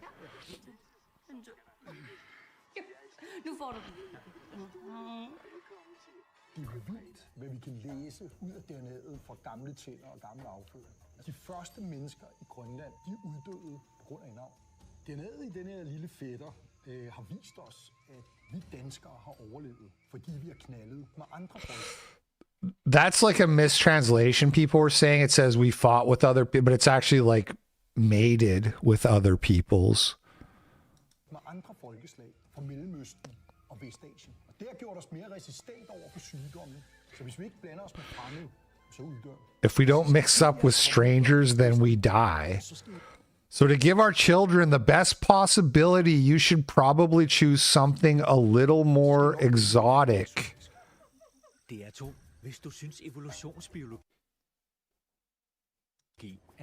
Dude.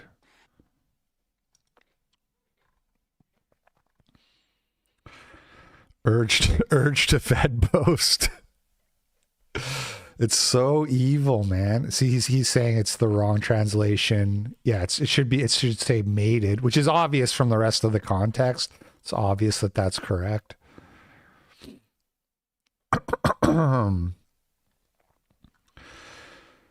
It's wild how much you can learn from old teeth and old stool. The first people on Greenland died out because of inbreeding. The DNA in this little ball has shown us that we Danes have survived because we have mated with other peoples from the Middle East and West Asia, and that has made us more resistant against disease. So if we do not mix with foreign people, then we will die out. So if you want to give your future child the best prospects, then you should pick someone a little more exotic. Man, I want to kill someone.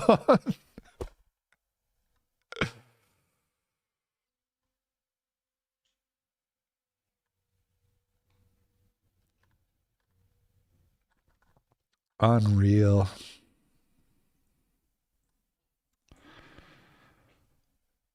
Father died of grief after daughter 12 was raped and beheaded by migrant in France, her mom reveals.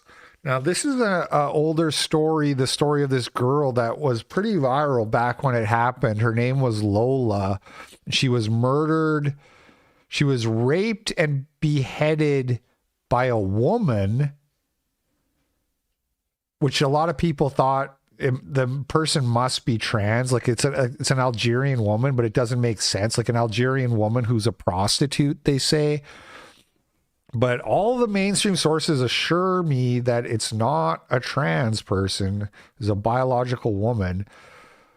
Raped and killed this kid, stuffed her in a suitcase, and then her body was found later by a homeless person. This got a fair bit of coverage, again, like I said, when it happened. Father of a 12-year-old girl died of grief after his daughter was kidnapped, raped, tortured, and then beheaded in France by a sadistic Algerian migrant. Lola Daviette's body was found horrifically mutilated and partially decapitated in a suitcase after she was murdered in 2022. Dabia Benkirk, 27, a prostitute who overstayed her visa in France, was convicted of the killing. She was given a life sentence without the chance of parole on Friday, a first for a woman in the European nation. Lola's mother addressed the court, explaining that after years of sobriety, her husband began drinking the day their daughter's body was found. He drank from morning to night and died of grief, he said. This is, again, a point I've been trying to make, and I don't know how to make it, but it's like shit libs love to talk about the economics of migration and how it's so good for the economy, but how do you factor in like the total destruction of a family? Like, how do you factor in the ripple effect of the crimes that get committed, where it's like, it's not just that this girl was murdered, but her dad then drank himself to death. The mom's left alone. I think there's another kid, like all their lives just ruined.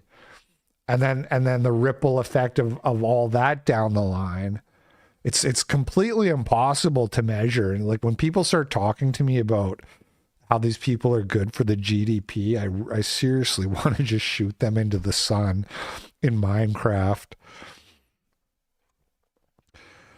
Benkirk, an Algerian migrant who overstayed her student visa, didn't have a home and was working as a prostitute at the time of the murder. And they found that she was like mentally fit to stand trial and all that, but like they tried to do the whole insanity thing, and the psychiatrist said she's not insane.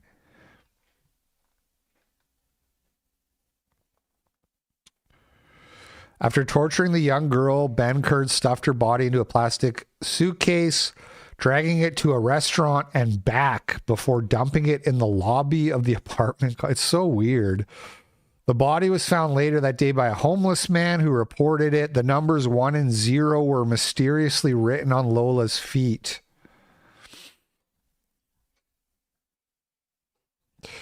Before his death, Lola's father wrote a letter that he hung on the door of Benkirk's apartment. My darling, I still don't understand why there was so much cruelty and barbarity towards you who were so kind.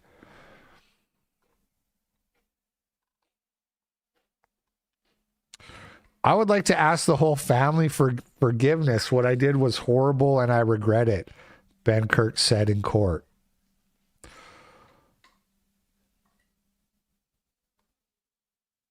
Lola lost her life because you didn't expel this national, said Republican Minister of Parliament Eric Poget.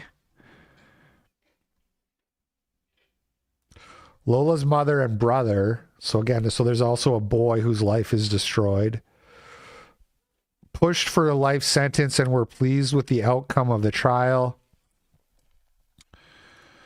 It's just terrible, dude. This was an old article from 2022. Mr. Chilling sent $3 workshopping here. How about vibrant migrants, migrant tyrants, or enrichment shipments? Oh my God.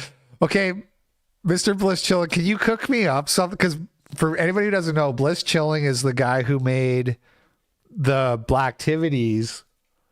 What do you call that when there's a little video? What do you call that? Interstitial? I don't know. There's a word for it, but anyway. He also made the James Lindsay jingle that we all know and love.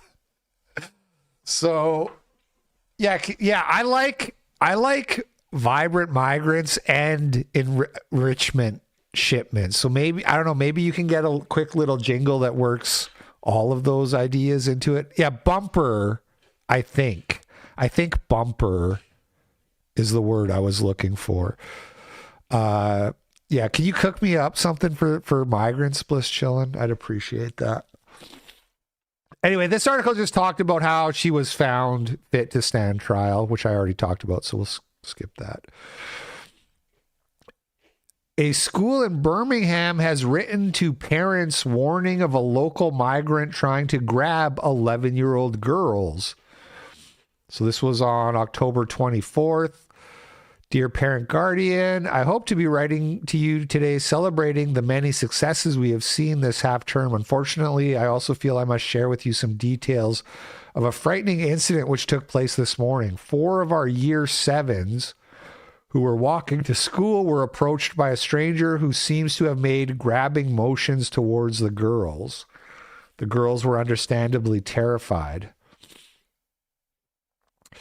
We have been in contact with families and police, and the police are responding to the concern promptly. I include a description of the man identified via CCTV. 5 foot tall, black beard, but with lots of gray in, wearing a black hoodie with white writing on, and he was wearing a cap with yellow trim, wearing gray joggers and tan builder's boots.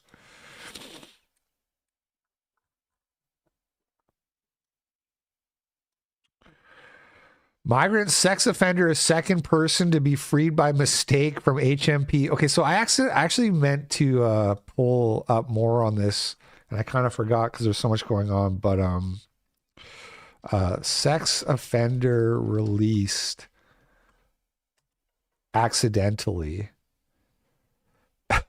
So this story here that we're looking at now, this is the second one, but I meant to find the first one. We see here, we've accidentally released a second migrant sex offender by mistake. This is the one I was looking at for, because I didn't have this pulled up. The Met Police say migrant sex offender Hadush Kabutu was last seen shortly before 8 p.m.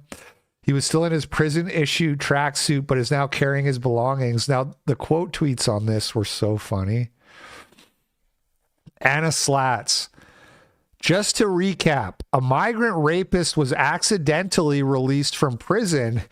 He was confused, so he hung around the prison for like 2 hours. They shooed him away with train money. He doesn't even seem to know he's wanted and is very casually running errands in London. Police can't find him despite catching him on CCTV every few hours.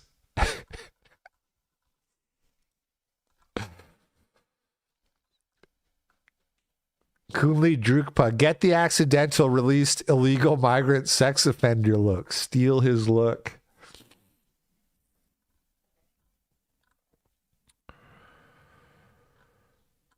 So that happened, and then there was this second story. Migrant sex offender is second person to be freed by mistake. Prison authorities were duped into freeing a con man after a fake email from the Royal Courts of Justice said he should be released on bail. They sent a fake email.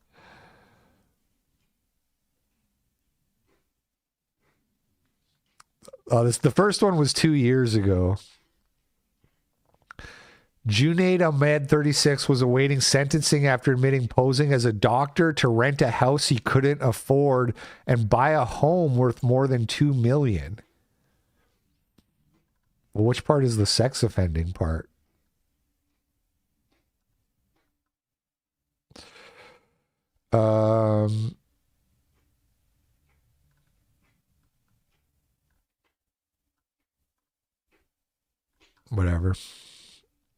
Whatever. October 23rd, Jordanian migrants sexually molested 4 women and girls traveling alone on the tube, including a 12-year-old. Not even going to bother reading that one. You get the idea. Meanwhile, in Norway, Hamsi Ali, who claimed he was brutally beaten by a gang of white Nazis while innocently walking home at night and was later caught lying, has now been acquitted because a psychologist who publicly hates Trump testified that he merely misremembered the whole thing after being drunk and falling off an e-scooter. So I tried to pull this up, and I did find this article from last year. This was a year ago. Racist attack in Bergen sparks outrage. Police in Bergen have reopened an investigation into a racially motivated attack on a local football player last month. The attack sparked strong public protests and a torchlit parade, and police were harshly criticized for initially dropping their investigation just after a week. So this guy claimed to get assaulted by a bunch of white supremacists. There was all these protests. The police investigated it for a week, dropped it quietly, but then the public demanded they reopen the investigation and find the whites. And they're like, okay, fine, we'll reopen it. Determined that the guy made the whole story up, charged him with filing a false police report, and then they dropped the charges because a psychologist told them that he simply had remembered it wrong. This says acquitted, but it was actually charges dropped.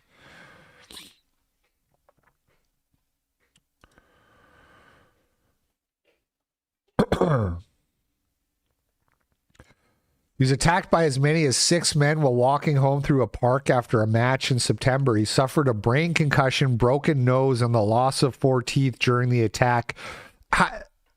He did all that falling off his e-scooter. I kind of even doubt that story as well.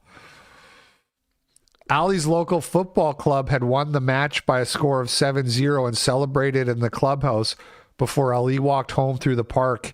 He said 2 men whom he'd never seen before hurled racist verbal attacks at him before being joined by 4 others, beat him and ran off before police arrived after calls for help. The police couldn't find any traces of the men and failed to retrieve photos from video surveillance cameras before they were erased. We had little detailed descriptions of the attackers and nothing to go after.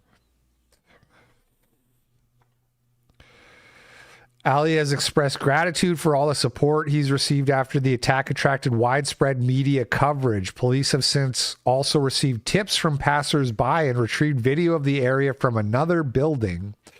So again, this was all a big lie, but most of the stories are in Danish. So moving on.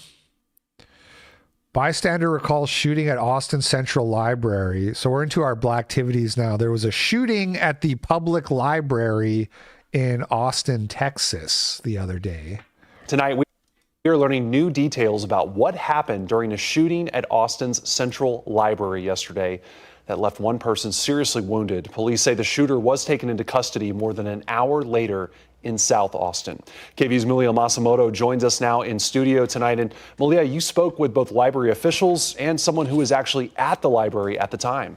Yeah, Adam, that's correct. A spokesperson for the library told me that an employee heard a loud sound coming from the 6th floor men's restroom of the library. And that employee then went to investigate and was actually the one to find the victim with a gunshot wound in his stomach. Today, I also spoke with a man who was on the 6th floor patio when this happened and actually heard that gunshot.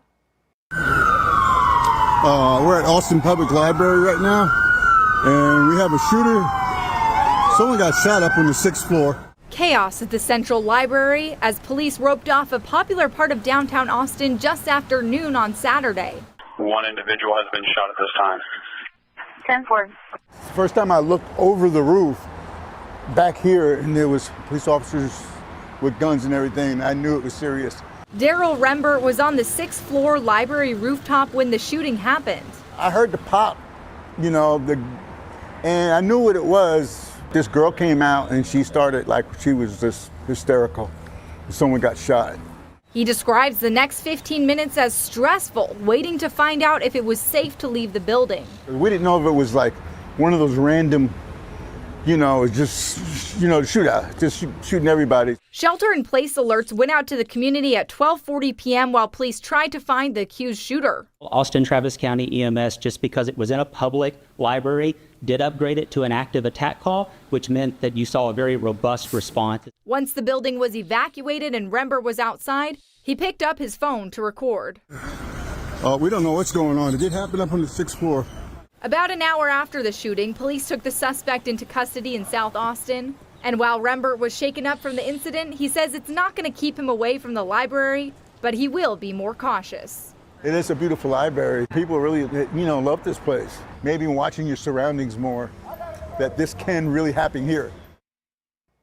Well, the library said in their statement that their staff receives regular safety and emergency response training and that they also partner with APD and Travis County Sheriff's Office for security at several of their library locations.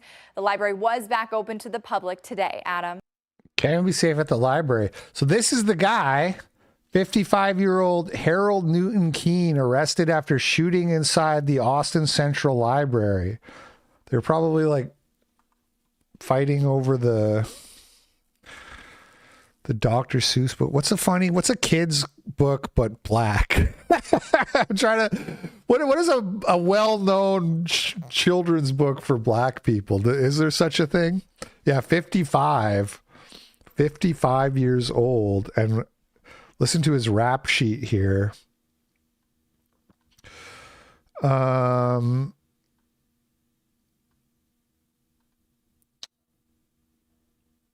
Records indicate Keene was previously arrested for threatening a man with a firearm several months ago and in a separate incident assaulted another inmate while in custody at the Travis County Jail.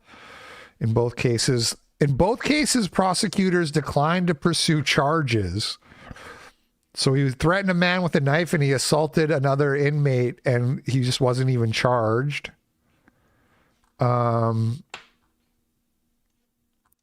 I thought this showed like his rap sheet though, because he has like a super long rap sheet too.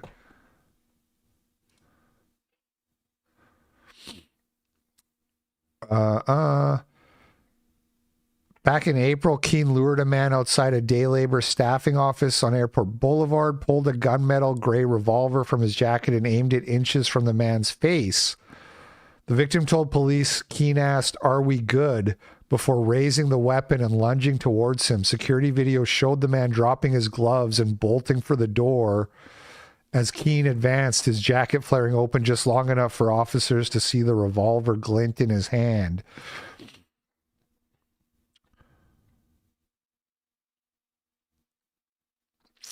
I guess it is just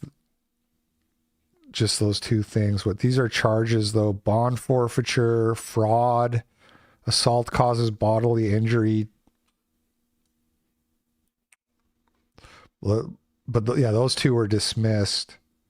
Plea deal, 10-year Probation for possession of a controlled substance greater than 4 grams.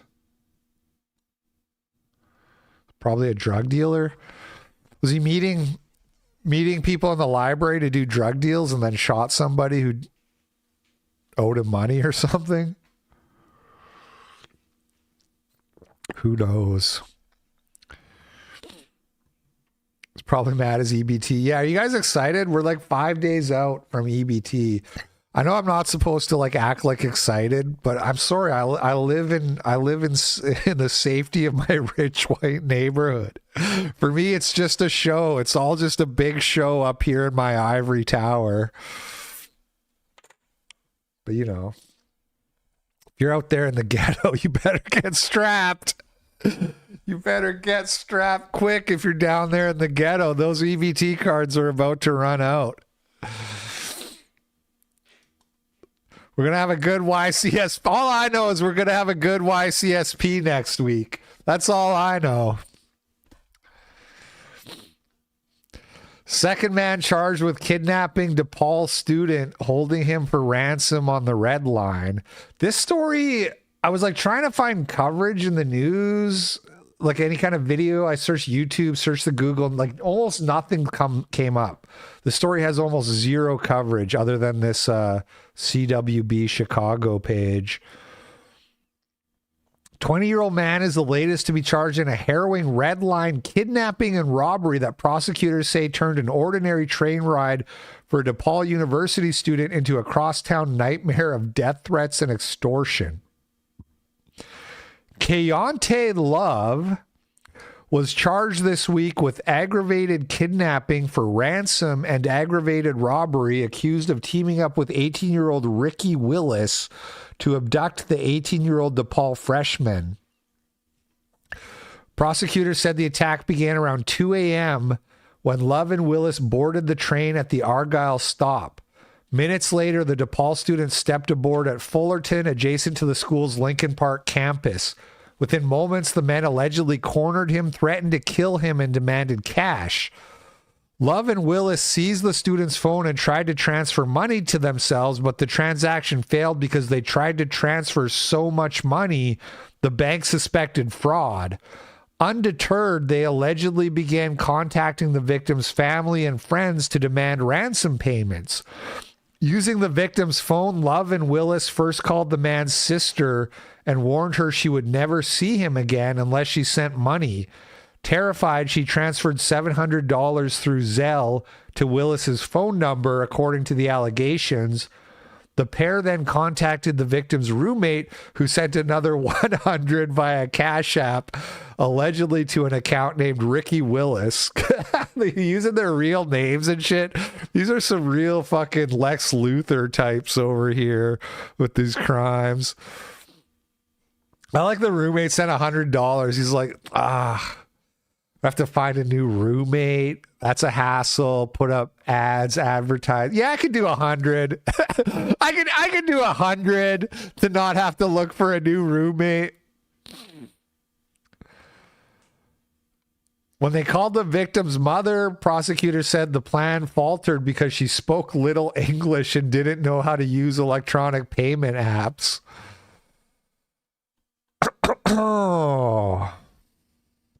Love and Willis allegedly warned the victim he would end up dead in a ditch if he tried to run. They forced him off the train, marched him into an alley, and took photos of his identification documents. They allegedly gave him a phone number and ordered him to make weekly electronic payments or be killed. "I will kill you," Willis told him. "This is life or death. I have a switch." The term switch refers to an illegal device that turns a handgun into an automatic machine gun. The student never sent another payment, but he received calls from the kidnappers for several days. Chicago police released surveillance images of this assailants, prompting a housing worker to recognize both Willis and Love as residents of a property where the tipster worked. So that what, they're living in government housing or something?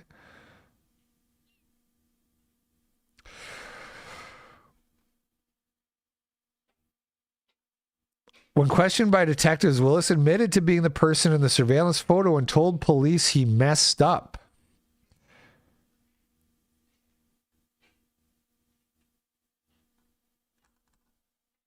Whoops-a-daisy. Whoops-a-daisy. My bad.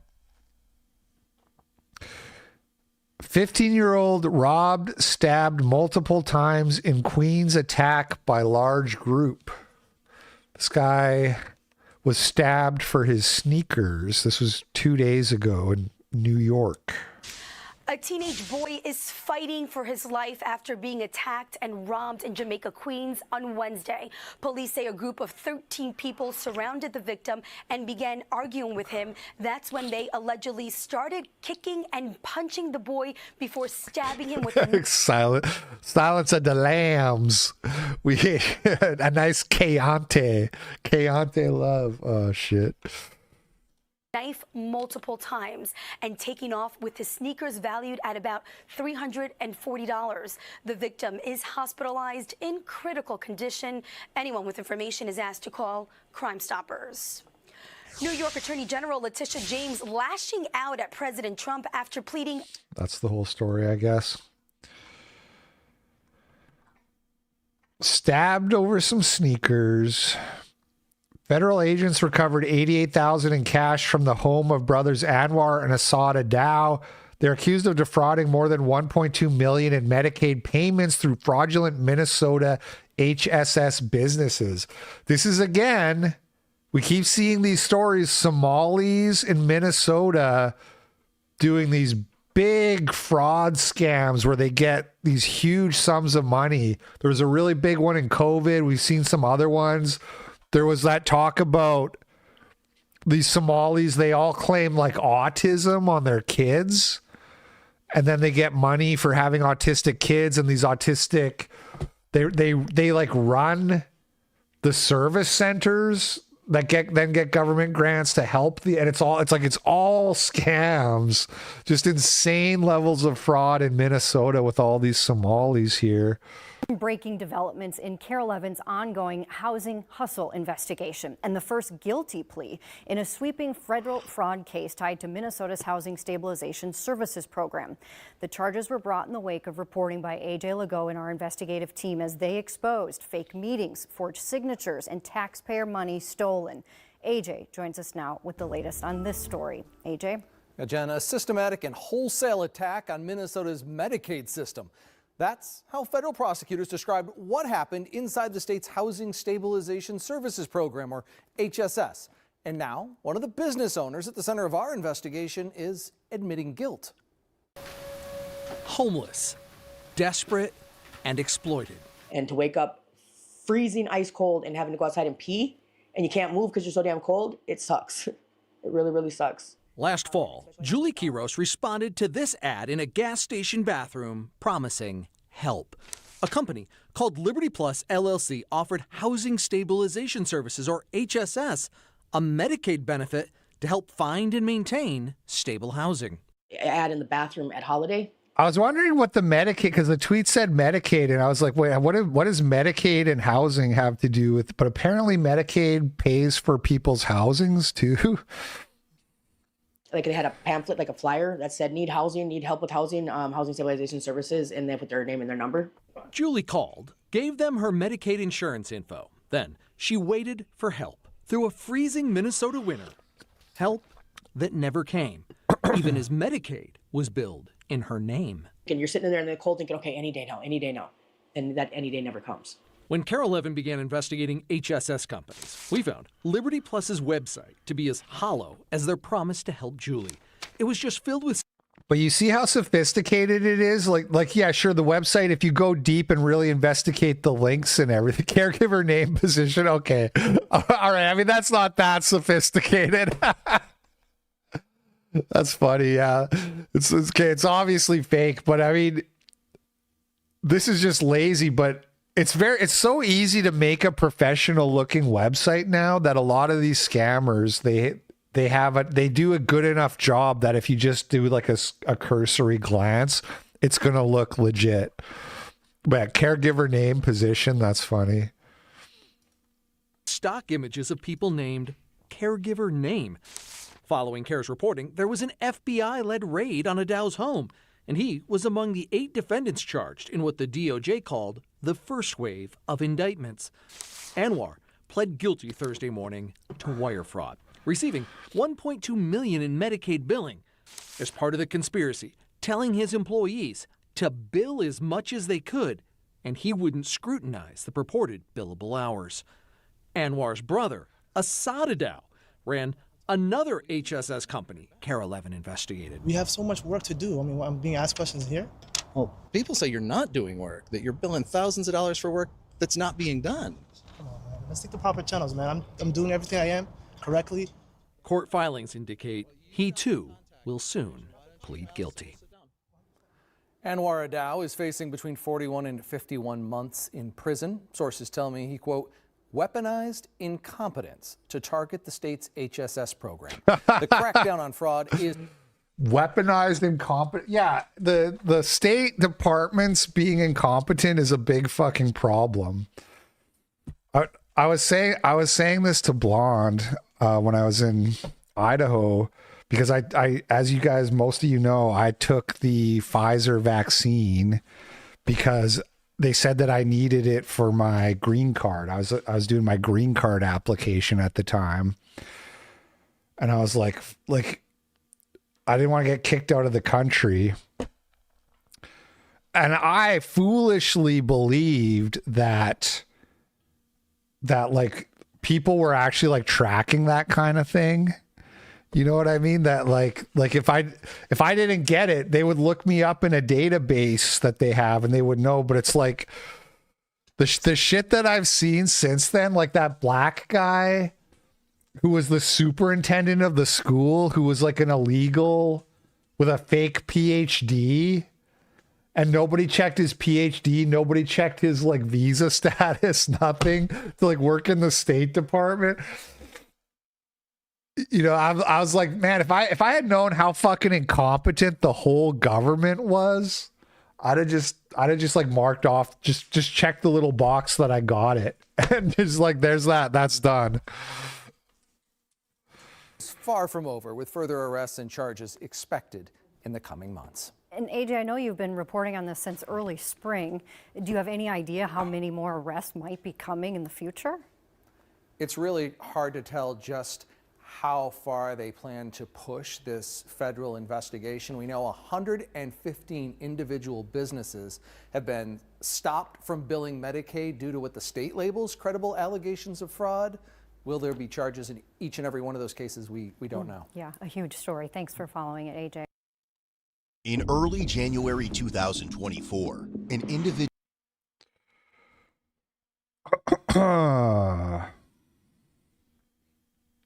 stuffing your tax dollars under a mattress. It's double fucked, because it's like, look, man, I see that woman in the video and it's like she's like obviously like a meth head. And so part of me is like, I don't even want to help this woman with my you know what I mean? I'm so over the level of welfare and social services that we have for people who are just complete fuck ups and lazy and incompetent. But at the same time, it's like, if we are gonna pay for that, she should at least get a fucking house. It's like adding insult to injury. You know what I mean? It's like the money goes, but then she doesn't even get the house anyways. It goes to some fucking Somali pirate instead.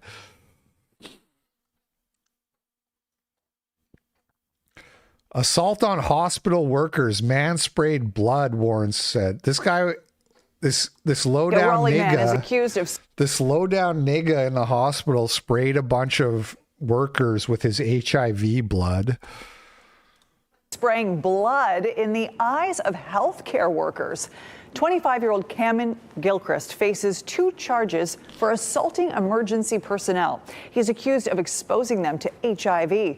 WRL's Sean Gallagher is at UNC Rex Hospital. Sean, how did this happen? Yeah, Ashley, the arrest warrant details what started as a normal medical treatment process that quickly changed into a very dangerous and scary situation. It all happened right here behind me at the UNC Rex Hospital here in Raleigh back in March. How do you spray your blood? Like I like picture this guy like throwing, he's like pinching, and there's like doing like a wide spray across the room. It's such a funny sound. He sprayed his blood at the employees. How? Do we have video by any chance? Rex wouldn't comment on specific patient or employee incidents, but they say violence against medical personnel like this is becoming a lot more common. According to the arrest warrant, Gilchrist was receiving a diabetic treatment here when he allegedly sprayed blood into the eyes of 2 hospital employees. What's going on with those ears, big guy? What is that? Is that cauliflower ear? What is that? Does this guy get monkeypox on his ears? Employees. You guys see that? What is happening with the ears there? What do you call that? It's unclear whether the blood sprayed is Gilchrist's or not, but the arrest warrant says the 2 hospital employees were caused physical injuries, including irritation. Yeah, that's how he sprayed them. He poked his ear bubble with a safety pin and is like. And exposure to HIV. It's unclear whether those employees contracted HIV through this incident. Now, UNC Rex tells WRAL that protecting the health and safety of its employees is a top priority, and it'll work closely with its own security teams and law enforcement to do so and pursue charges when necessary. We also reached out to the Raleigh Police Department about why it took 6 months for them to arrest Gilchrist. They tell us Gilchrist was receiving medical and psychiatric treatment at the time of the incident, so they couldn't make that arrest until last month. But Gilchrist still remains behind bars on a $25,000 bond, and he's due back in court in early December. In Raleigh, Sean Gallagher, WRAL. Okay, and our last story of the day here. Lesbian teacher fired on her first day after posting TikTok appearing to sexualize a young girl. Damn, shorty, geesh.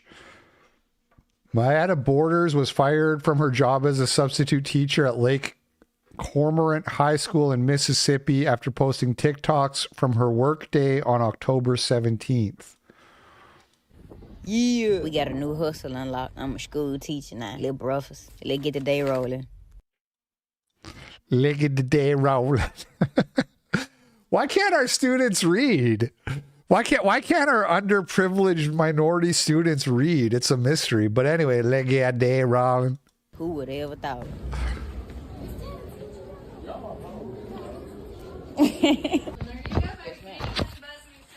Yes, ma'am. Thank you. Have a good day.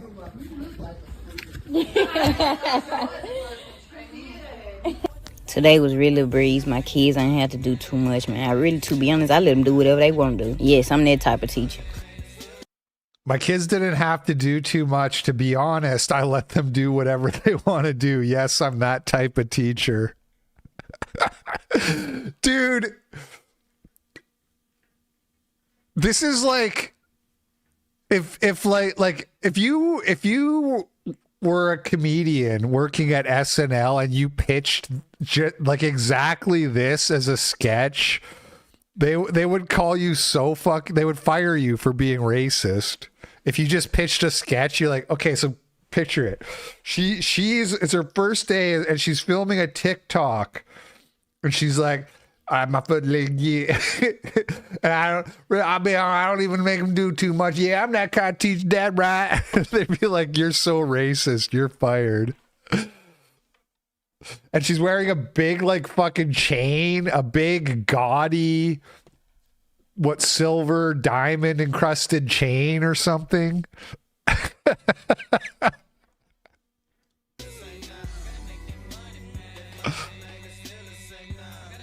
Whenever I watch these videos, whenever I see these TikToks where it's like a day in the life, all I can ever think about is the amount of effort they spend filming their day, like constantly setting up the camera.